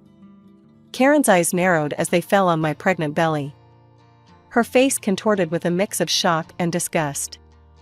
You're pregnant?" she spat. "Already? You little prostitute. I can't believe you've already found a new man. Michael's body isn't even cold in the ground." I felt a surge of anger, but I pushed it down. I didn't make excuses and say that it was Michael's child. I didn't want my baby to have such a grandmother and aunt. Instead, I smiled, a small, secretive smile that seemed to unnerve Karen even more. "My personal life is none of your concern," I said calmly. "Now, I think it's time for you to leave." Karen looked like she wanted to say more, but something in my expression must have stopped her. She turned on her heel, grabbing Emily's arm. I watched as they drove away, feeling a sense of peace wash over me. I had stood my ground, protected my family, and maintained my dignity. Michael would have been proud. My name is Gina, and this is the story of how my life fell apart and then came back together. I'm 35 years old, and until recently, I thought I had it all figured out. I was the sales director at a large company, married to my college sweetheart, Mark, and we had just bought our first house. After graduation, I landed an entry-level job at a promising startup. I worked my way up the ladder, putting in long hours and sacrificing weekends. It paid off when I was promoted to sales director last year. Mark, on the other hand, had a harder time finding his footing. He bounced between a few jobs before settling as a shift supervisor at a mirror manufacturing company. Our best friends were another couple, Lisa and Tom. We met them at a neighborhood barbecue shortly after moving into our new house. Lisa was a stay-at-home wife, always impeccably dressed and with a spotless home. Tom was a successful entrepreneur who seemed to work as much as I did. When we bought our house, I was the one who qualified for the mortgage. I put it in my name and assumed all the responsibility for the payments. I didn't mind at the time, I was making good money, and I figured Mark would contribute when he could. As time went on, I noticed Mark becoming more and more dissatisfied with his job. He'd come home complaining about his boss, saying things like, "He's always on my case about everything. I can't do anything right," in his eyes. I tried to be supportive. "What happened this time?" I'd ask, setting aside whatever work I'd brought home.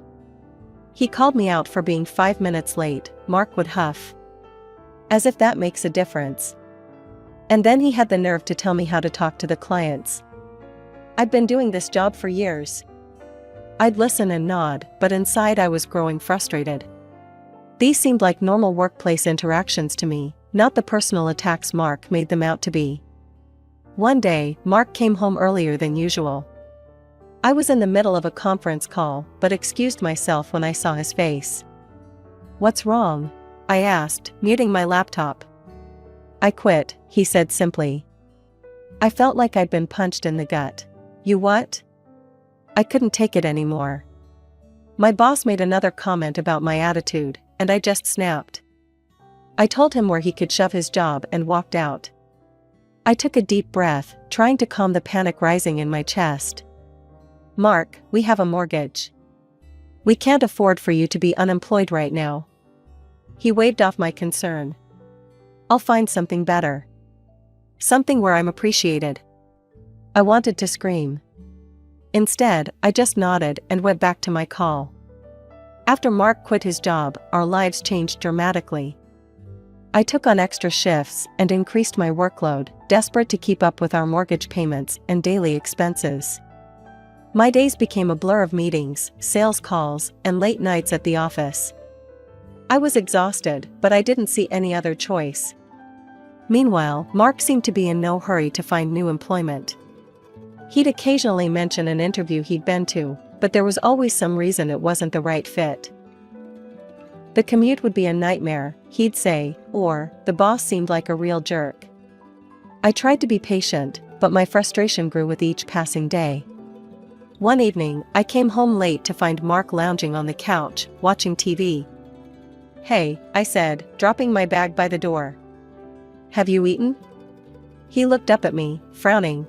No, I was waiting for you to cook something. I stared at him in disbelief. Mark, it's 9 p.m. I've been working since 7 this morning. Why didn't you make dinner? Because that's your job, he snapped. You're never home anymore, Gina. The house is a mess, there's no food in the fridge, and I can't remember the last time we had a proper meal together. I felt my temper rising. My job? My job is keeping a roof over our heads and food on the table. What exactly is your job right now, Mark? I'm looking for work, he shouted. Do you think I enjoy sitting around all day? But I'm not going to settle for just any job.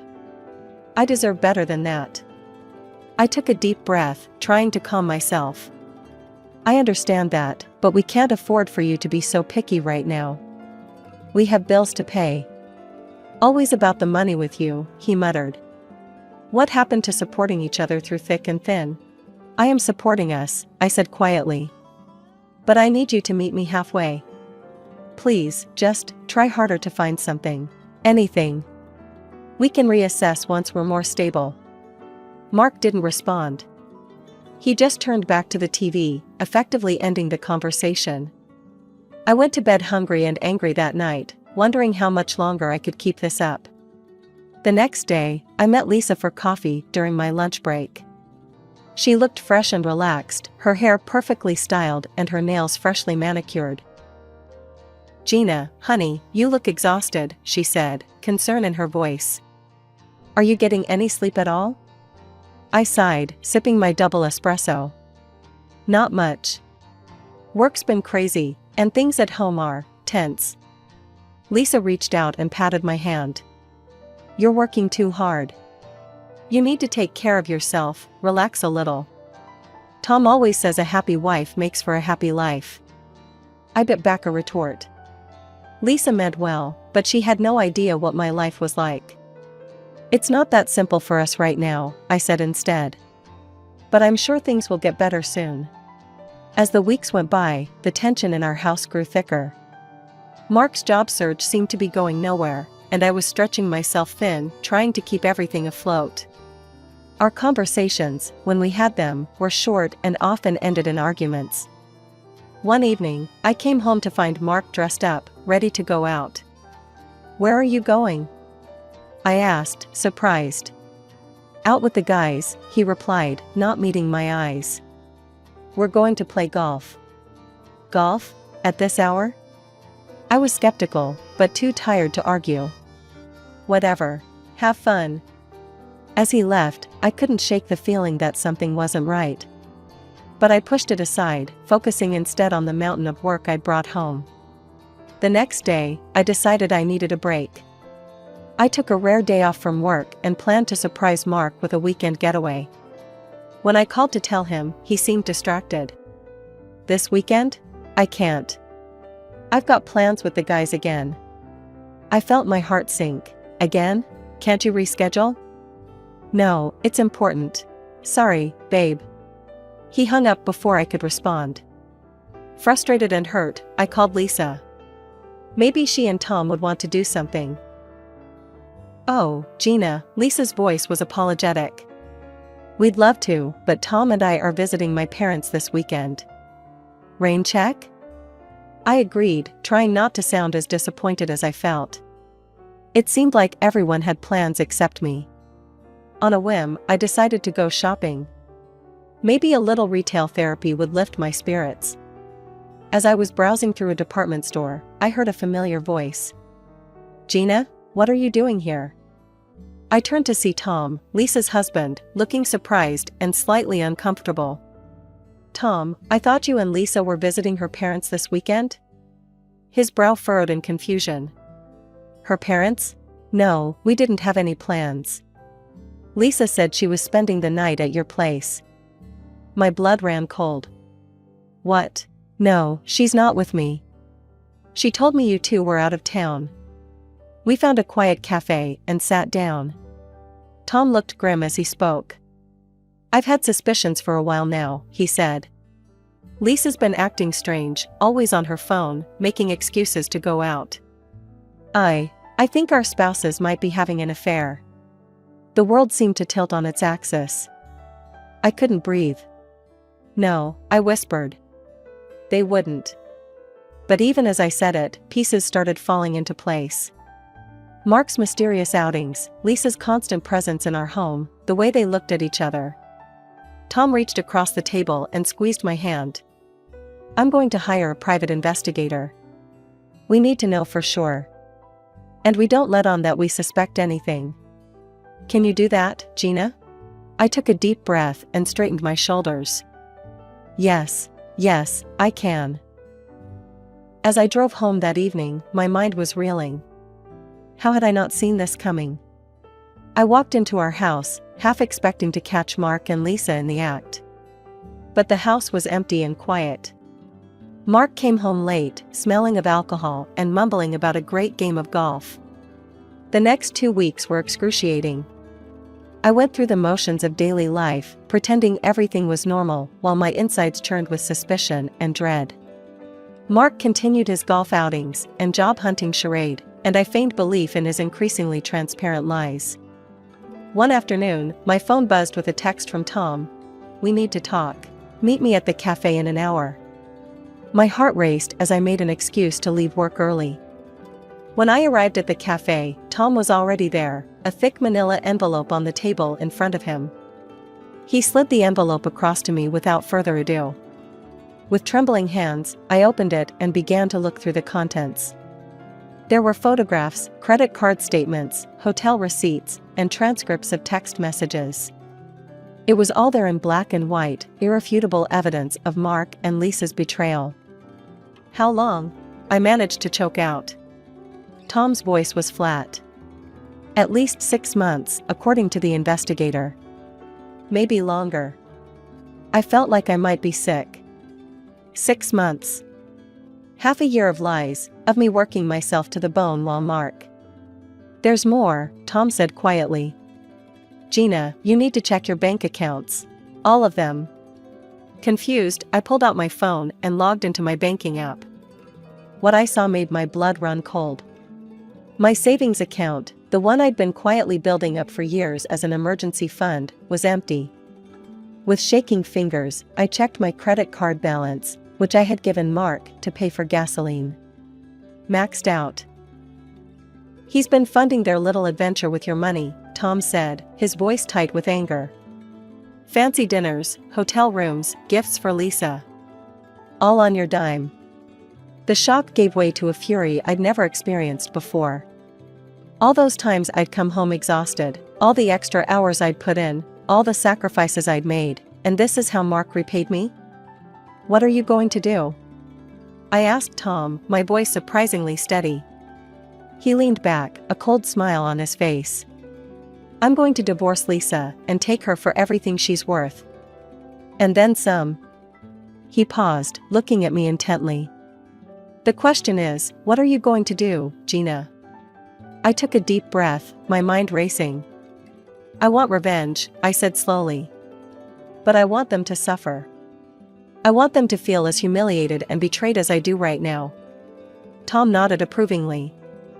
"I was hoping you'd say that." "I have an idea, but it's going to take some planning." Over the next hour, Tom and I hatched a plan. It was devious, it was cruel, and it was exactly what Mark and Lisa deserved. That night, when Mark came home, I greeted him with a smile. "Hey, honey," I said, kissing his cheek. "Listen, I was thinking, why don't we throw a party next weekend? To celebrate our friendship with Tom and Lisa. It's been a while since we all got together." Mark's eyes lit up. "Yeah, that sounds fun.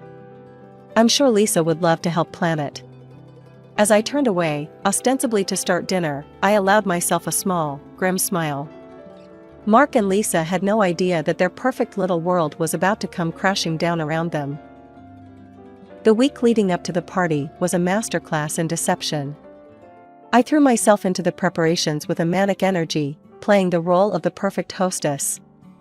I called Lisa daily, discussing menu plans and decorations, all while picturing the look on her face when her world fell apart.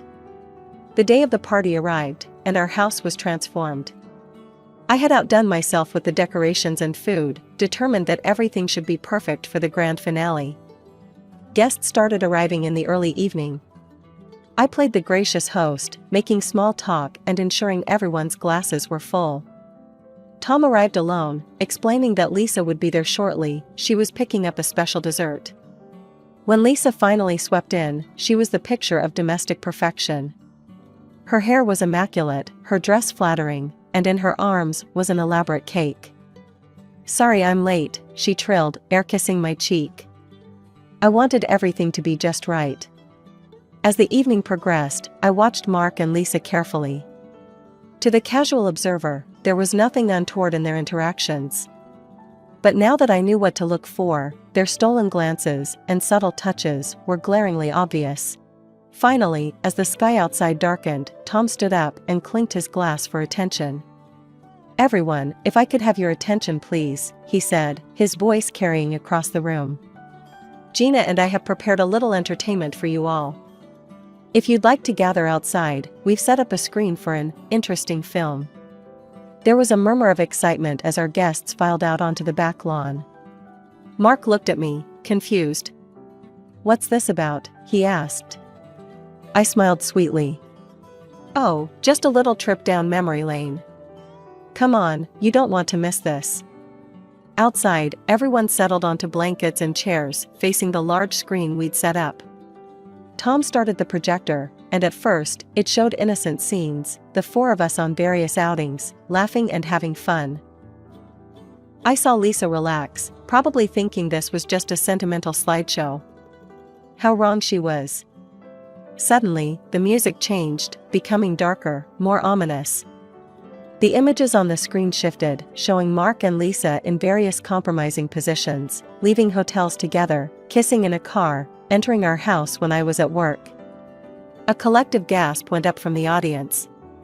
I heard Lisa's mother let out a strangled cry.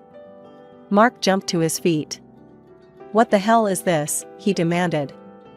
I stood up slowly, my voice ice cold as I addressed the stunned crowd. "This, ladies and gentlemen, is what betrayal looks like."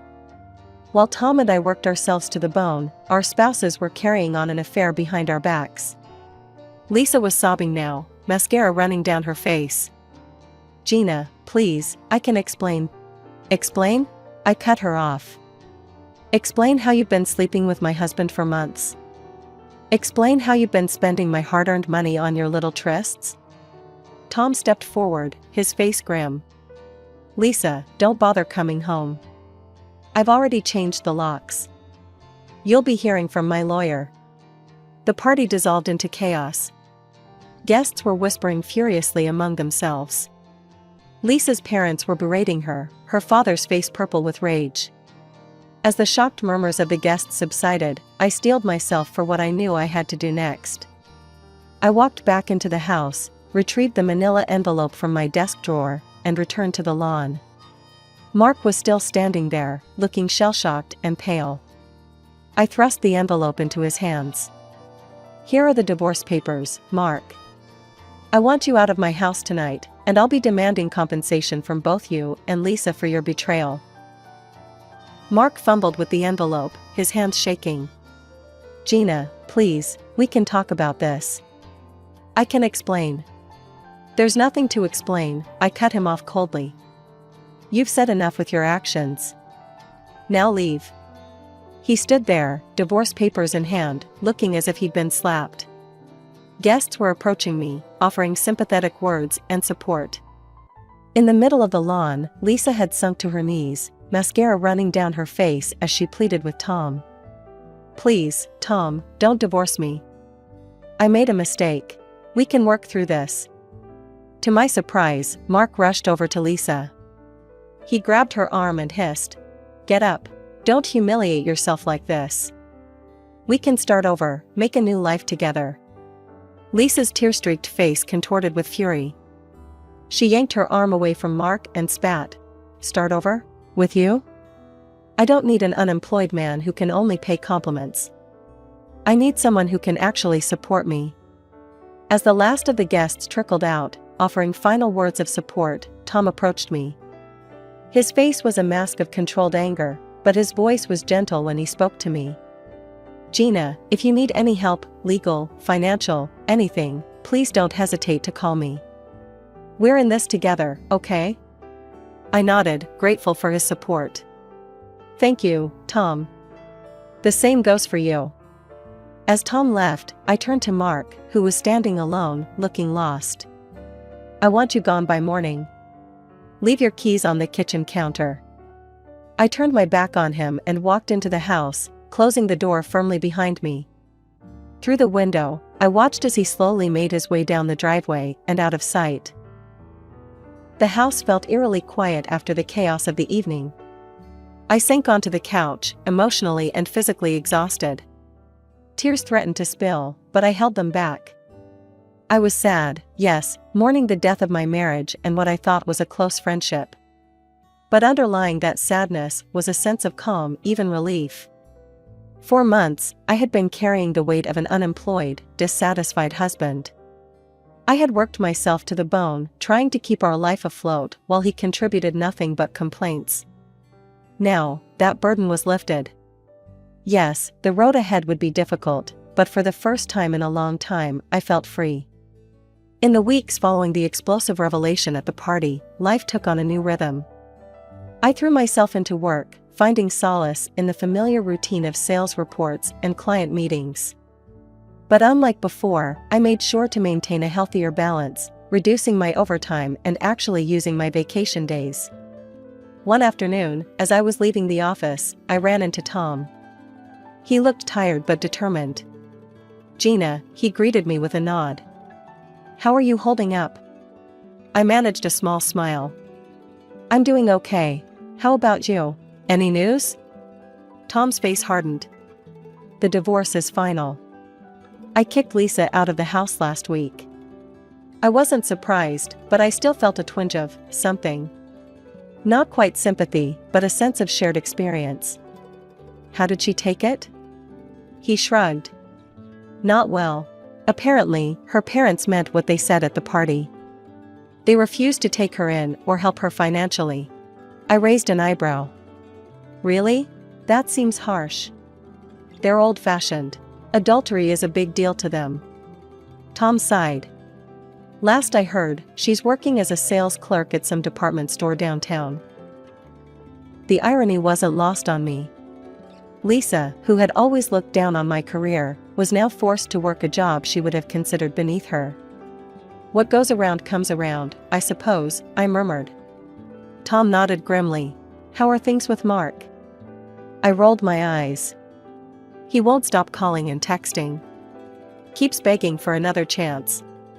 But I feel nothing. The love, the trust, it's all gone. I can't imagine ever wanting to be with him again." We parted ways, and as I drove home, I reflected on how much had changed in such a short time. The next day, I met with my lawyer to discuss the progress of my own divorce proceedings. She greeted me with a triumphant smile. "Good news, Gina. The judge has reviewed the evidence, including the detective's report, and has ruled in our favor on all counts. I let out a breath I didn't know I'd been holding. What does that mean exactly? It means, my lawyer said, that Mark has been ordered to pay you substantial compensation for his infidelity. Moreover, he's required to repay every cent he took from your reserve account and credit card for his affair with Lisa. As I left the lawyer's office, I felt lighter than I had in years. With the compensation and repayment from Mark, I was able to pay off the remainder of my mortgage in one fell swoop. The house was now truly, fully mine. That evening, as I was celebrating my newfound financial freedom with a glass of wine, my phone buzzed. It was Mark, again. "Gina, please," his message read. "I know I messed up. But I love you. Can't we try to work things out? I'll do anything." I stared at the message for a long moment. Once, those words might have moved me. Now, they just left me cold. I typed out a response. "Mark, stop contacting me. It's over. I don't love you anymore, and I don't want to try again. Please respect my decision and leave me alone." I hit send and then blocked his number. It felt final, decisive. And it felt good. Life has a funny way of surprising you when you least expect it. Just when I thought I had everything figured out, that I was content with my newfound independence, fate threw me another curveball. It started innocently enough. Tom and I had been in regular contact since our respective divorces, offering each other support and companionship during this challenging time. One evening, about 2 months after my divorce was finalized, Tom called me. "Hey Gina," he said, his voice warm. "I was thinking. We've both been through hell lately. How about we celebrate our new beginnings? I could bring over a bottle of wine, and we could toast to our freedom." I hesitated for a moment, but then thought, why not? "Sure, Tom. That sounds nice. Come over around 8? When Tom arrived, bottle of expensive red wine in hand, I was struck by how different he looked. Gone was the stressed, angry man I'd seen at the fateful party. He seemed lighter, more relaxed. He'd even gotten a haircut that suited him well. We settled on my patio, the warm summer evening wrapping around us like a comfortable blanket. As we sipped our wine, our conversation flowed easily, punctuated by laughter and moments of shared understanding. "You know," Tom said, refilling our glasses, "I never thought I'd say this, but I'm actually grateful for what happened. It opened my eyes to so much." I nodded, understanding completely. "I know what you mean. It's like, we're finally free to be ourselves." As the night wore on and the wine bottle emptied, I found myself noticing things about Tom I'd never paid attention to before. The way his eyes crinkled when he smiled, the gentle timbre of his laugh, the strength in his hands as he gestured while talking. I'm not sure who made the first move. One moment we were laughing about some shared memory, and the next, we were kissing. That night, Tom and I crossed a line we'd never even considered before. When morning came, I woke up to find Tom already awake, watching me with a mixture of affection and uncertainty. "Gina," he said softly, "about last night." Last night was unexpected, but it felt right. Maybe we could date? Take things slow, see where this leads? I found myself nodding, a smile spreading across my face. "I'd like that, Tom." Over the next few weeks, Tom and I embarked on a new journey together. We went on proper dates, dinners, movies, long walks in the park. To my surprise, Tom revealed a romantic side I'd never seen before. He brought me flowers, left sweet notes for me to find, and always seemed to know just what to say to make me smile. "You know," I said to Tom one evening as we cuddled on my couch, "I never would have predicted this." He chuckled, pressing a kiss to my temple. "Life's full of surprises, isn't it? But I have to say, this is one surprise I'm very grateful for." As I snuggled closer to him, I found myself agreeing wholeheartedly. We weren't looking too far into the future yet, both of us knew the importance of living in the present. But for the first time in a long time, I felt hopeful about what that future might hold. My name is Julia. And I never imagined my life would turn out like this. I grew up in a pretty normal family, well, normal for us anyway. My dad was always busy with his window frame business, and my mom took care of the house. We weren't rich, but we were comfortable. Dad rarely talked about work at home. He'd come in late, give Mom a quick kiss, and ask me how school was. That was about it. I didn't mind though. I was happy in my own little world. I remember the day everything changed. I was 22, fresh out of college and trying to figure out what to do with my life. I overheard Dad on the phone, his voice tense. "No, absolutely not. I won't let you take over my company. I've worked too hard for this," he said. I shouldn't have eavesdropped, but I couldn't help it. My stomach twisted as I listened. Dad's company was in trouble? Why hadn't he said anything?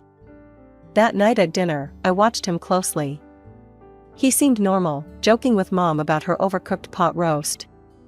But I saw the worry lines around his eyes, the way his smile didn't quite reach them. I had to do something. But what? I didn't know the first thing about business.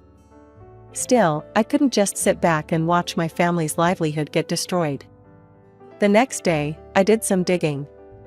It wasn't hard to find out who was trying to take over Dad's company. Big shot businessman named Robert Caldwell. His office wasn't far from our house. The receptionist looked at me like I was crazy when I asked to see Mr. Caldwell. "Do you have an appointment?" she asked, eyebrow raised. "No, but it's important. Please, just 5 minutes," I begged. She must have taken pity on me, because after a phone call, she waved me towards the elevator. "Top floor," she said. The ride up felt like it took forever. When the doors opened, I was face to face with Robert Caldwell himself. He was older than I expected, silver-haired and sharp-eyed. Well, he said, looking me up and down. "What do we have here?" I swallowed hard. "Mr. Caldwell, I'm Julia Thompson. I'm here about my father's company, Thompson Windows." His eyebrows shot up. "Thompson's daughter? This is unexpected. Come in, let's talk." I followed him into his office, trying not to gape at the view. He settled behind his massive desk and gestured for me to sit. "So, Miss Thompson, what can I do for you?" I took a deep breath. "Please don't take over my father's company. It means everything to him. There must be another way." Caldwell leaned back, studying me. "Interesting. I have a proposition for you, Miss Thompson.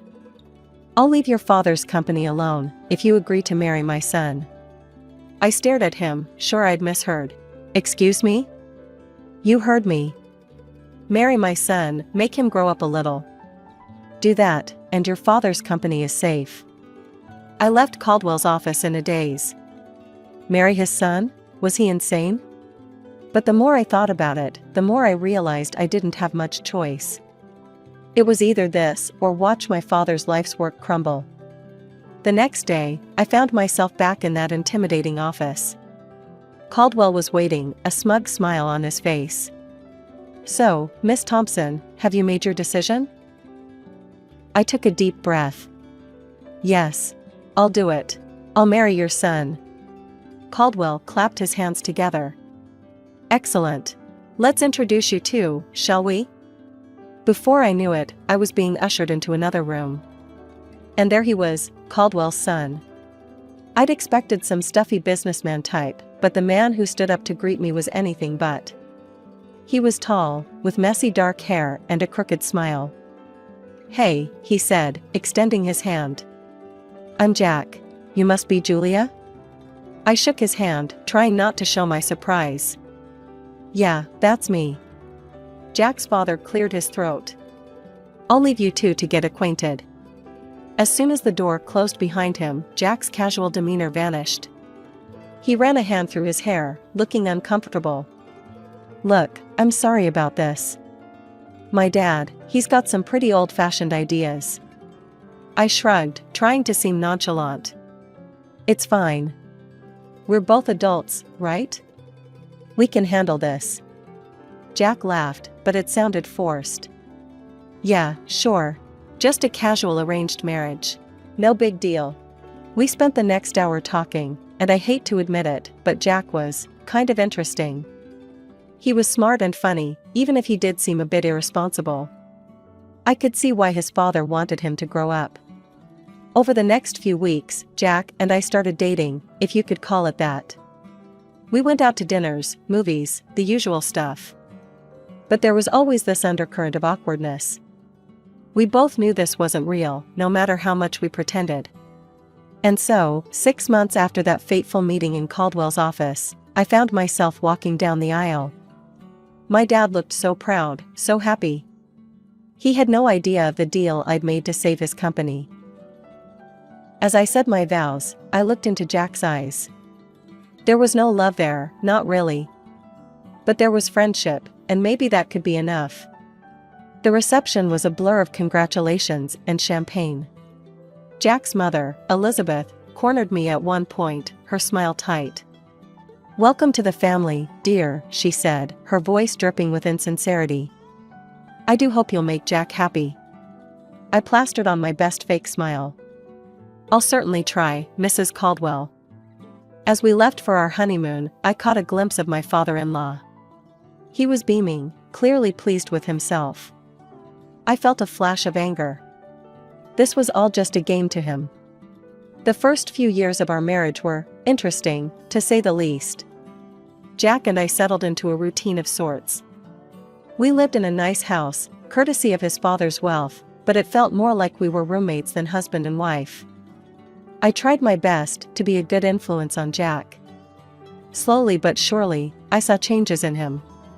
He started spending less time with his party-loving friends and more time at the office with his father. I could see the pride in his father's eyes when Jack started showing real interest in the business. It made me feel like maybe this whole arrangement wasn't for nothing.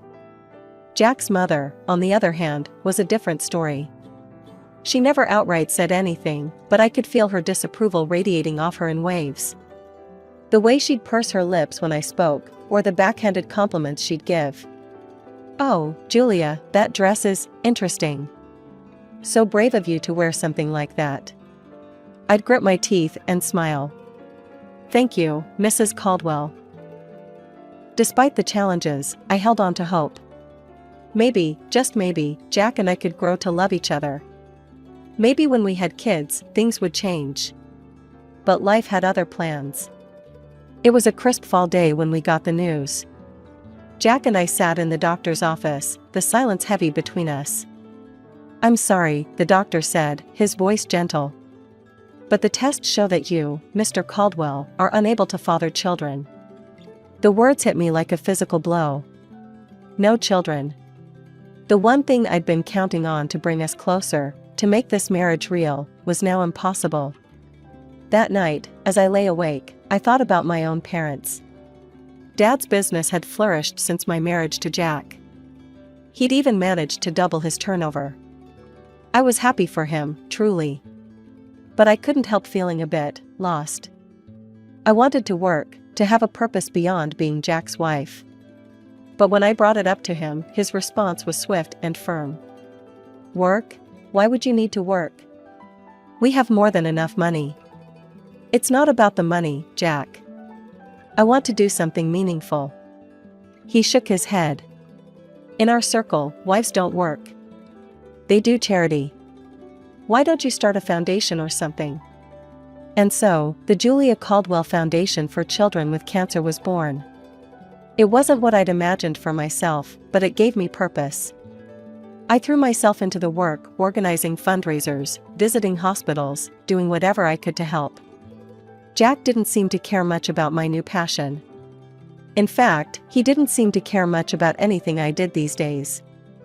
We were living parallel lives, inhabiting the same space, but rarely intersecting. Years passed. 10, to be exact. And then, everything changed again. Jack's father died suddenly of a heart attack. Just like that, Jack was thrust into the role of CEO. I tried to be supportive, but I could see him struggling under the weight of his new responsibilities. 2 years after that, we got more bad news. Jack's mother had cancer, We should move her to a care facility, Jack said, his voice detached. They can take better care of her there. But his mother refused. I will die in my own home, she declared, her chin lifted defiantly. And so, drawing on my years of experience with the Cancer Foundation, I took charge of her care. I hired nurses, coordinated treatments, and spent hours by her bedside. To my surprise, Elizabeth's attitude towards me began to soften. One day, as I was adjusting her pillows, she caught my hand. "You're a good woman, Julia," she said softly. "I'm sorry I didn't see it sooner." I felt tears prick my eyes.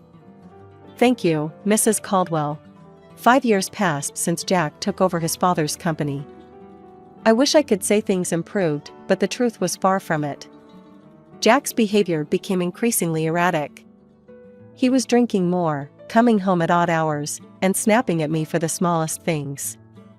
One day, I received a call from Jack's assistant.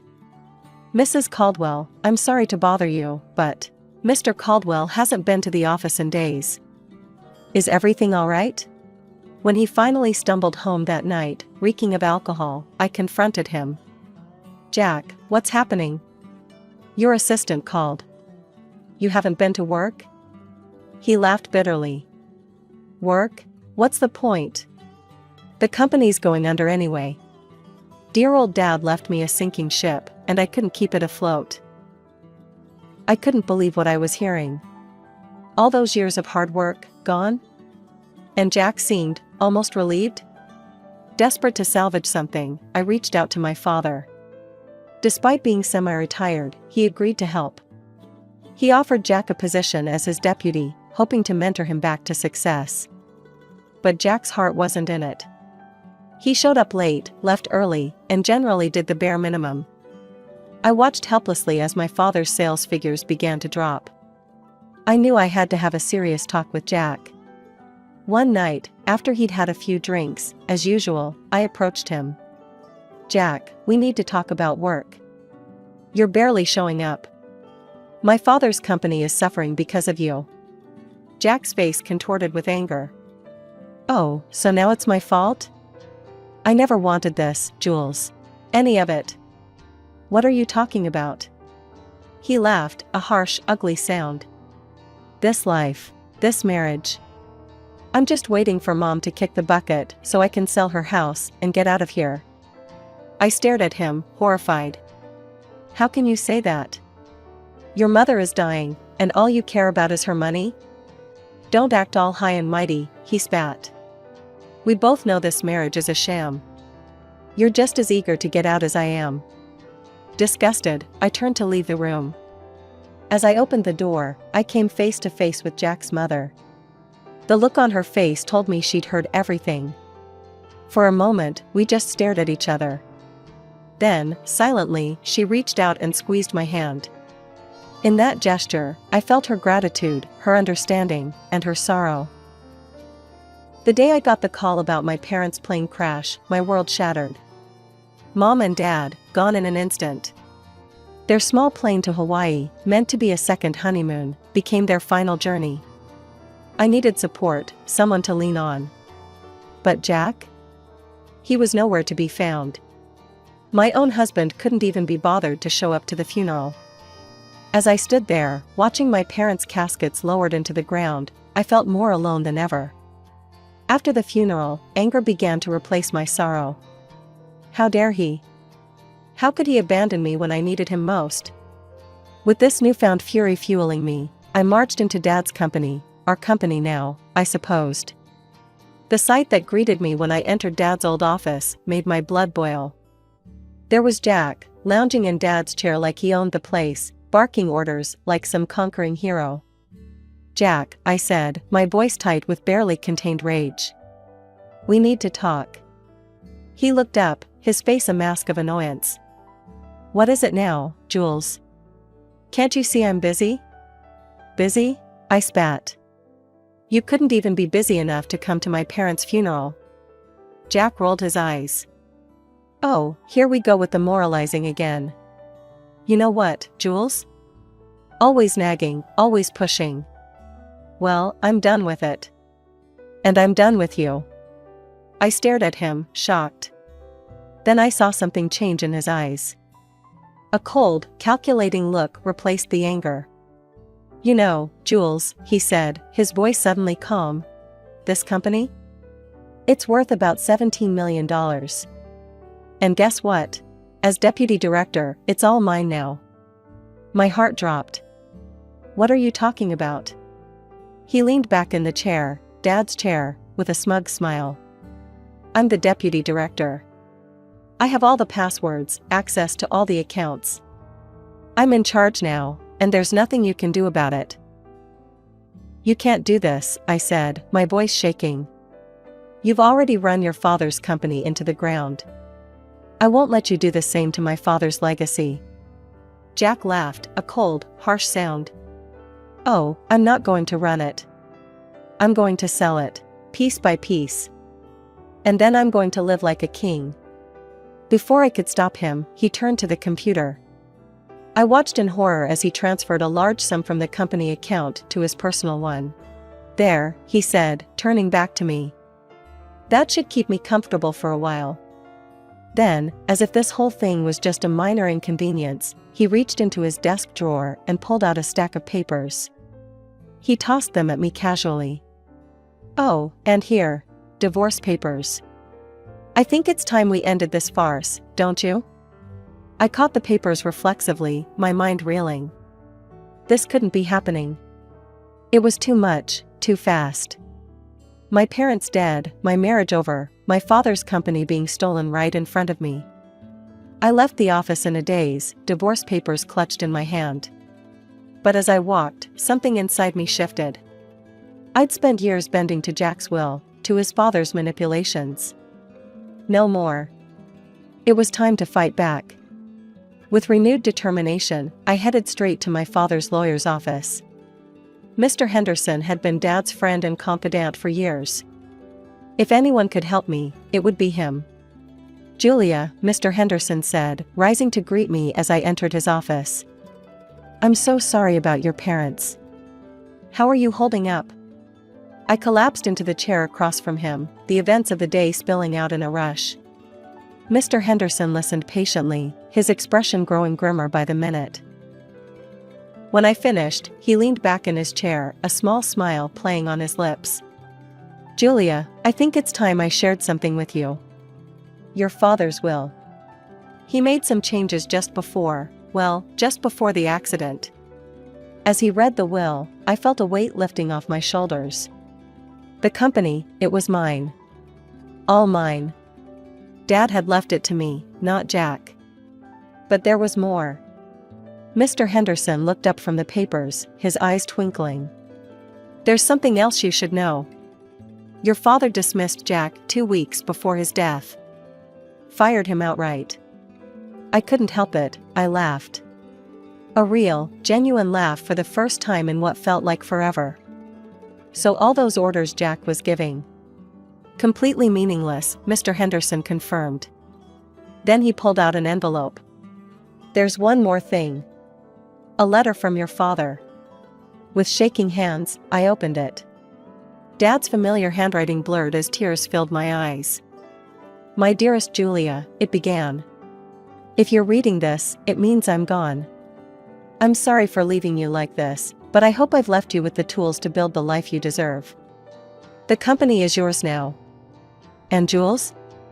It's time to let go of Jack. You've given enough of yourself to that marriage. It's time to live for you. I love you, sweetheart. Make me proud. I looked up at Mr. Henderson, wiping my eyes. Do you have a pen? Without a word, he handed me one. I signed the divorce papers Jack had given me, feeling lighter with each stroke of the pen. Can you file these? I asked, handing them back. I want this done as quickly as possible. Mr. Henderson nodded. Consider it done. As I left his office, I felt free. For the first time in years, maybe for the first time ever, I was in control of my own life. No more Jack, no more Caldwell's pulling my strings. On impulse, I pulled out my phone and called Sarah, my best friend from the charity foundation. Sarah? It's Julia. Want to meet for coffee? I've got some news. An hour later, we were seated in our favorite cafe, lattes in hand. So, Sarah said, eyeing me curiously. What's this big news? I took a deep breath, then let it all out. Jack, the company, the divorce. Sarah listened, her eyes widening. When I finished, she reached across the table and squeezed my hand. Girl, you're free. And now you're the boss. I couldn't help but smile at her enthusiasm. I don't know, Sarah. Can I really run a company? She fixed me with a stern look. Are you kidding me? Julia, you've been running that charity foundation like a pro for years. You're smart, you're organized, and you actually care about people. You're going to be an amazing CEO. After my talk with Sarah, I felt invigorated. It was time to face the music and get my things from Jack's house. I never really thought of it as my home, and now I knew why. I found my mother-in-law, Elizabeth, in the living room. Her face was drawn, tired from her ongoing battle with cancer. Elizabeth, I said gently, I'm here to get my things. Jack and I, we're getting divorced. To my surprise, her eyes filled with tears. Julia, I know I haven't always been kind to you. But you've been so good to me. Would you consider taking me with you? I was stunned. You want to come with me? Before she could answer, the front door slammed open. Jack stormed in, his face red with fury. You, he shouted, pointing at me. What the hell did you do? The company accounts are blocked. I can't access the money. I straightened my spine, looking him dead in the eye. That money isn't yours, Jack. It never was. Oh, and by the way, my father fired you 2 weeks ago. You have no claim to the company. I've already instructed security not to let you in the building. Jack's mouth opened and closed like a fish out of water. Then his gaze shifted, noticing his mother packing a suitcase. Mom, what are you doing? Elizabeth looked at her son, her expression a mix of sadness and determination. I'm going with Julia. I'm sorry, Jack, but you've proven to be unreliable. Jack's face turned an even deeper shade of red. Unreliable? Me? This is all your fault. You raised me to be this way. You and your coddling and your expectations. He turned to me, his voice dripping with venom. Fine. Get out. Both of you. I don't need either of you. I felt a wave of pity for him. This angry, bitter man was a far cry from the charming, if irresponsible, guy I'd married. But I couldn't let that sway me. Not anymore.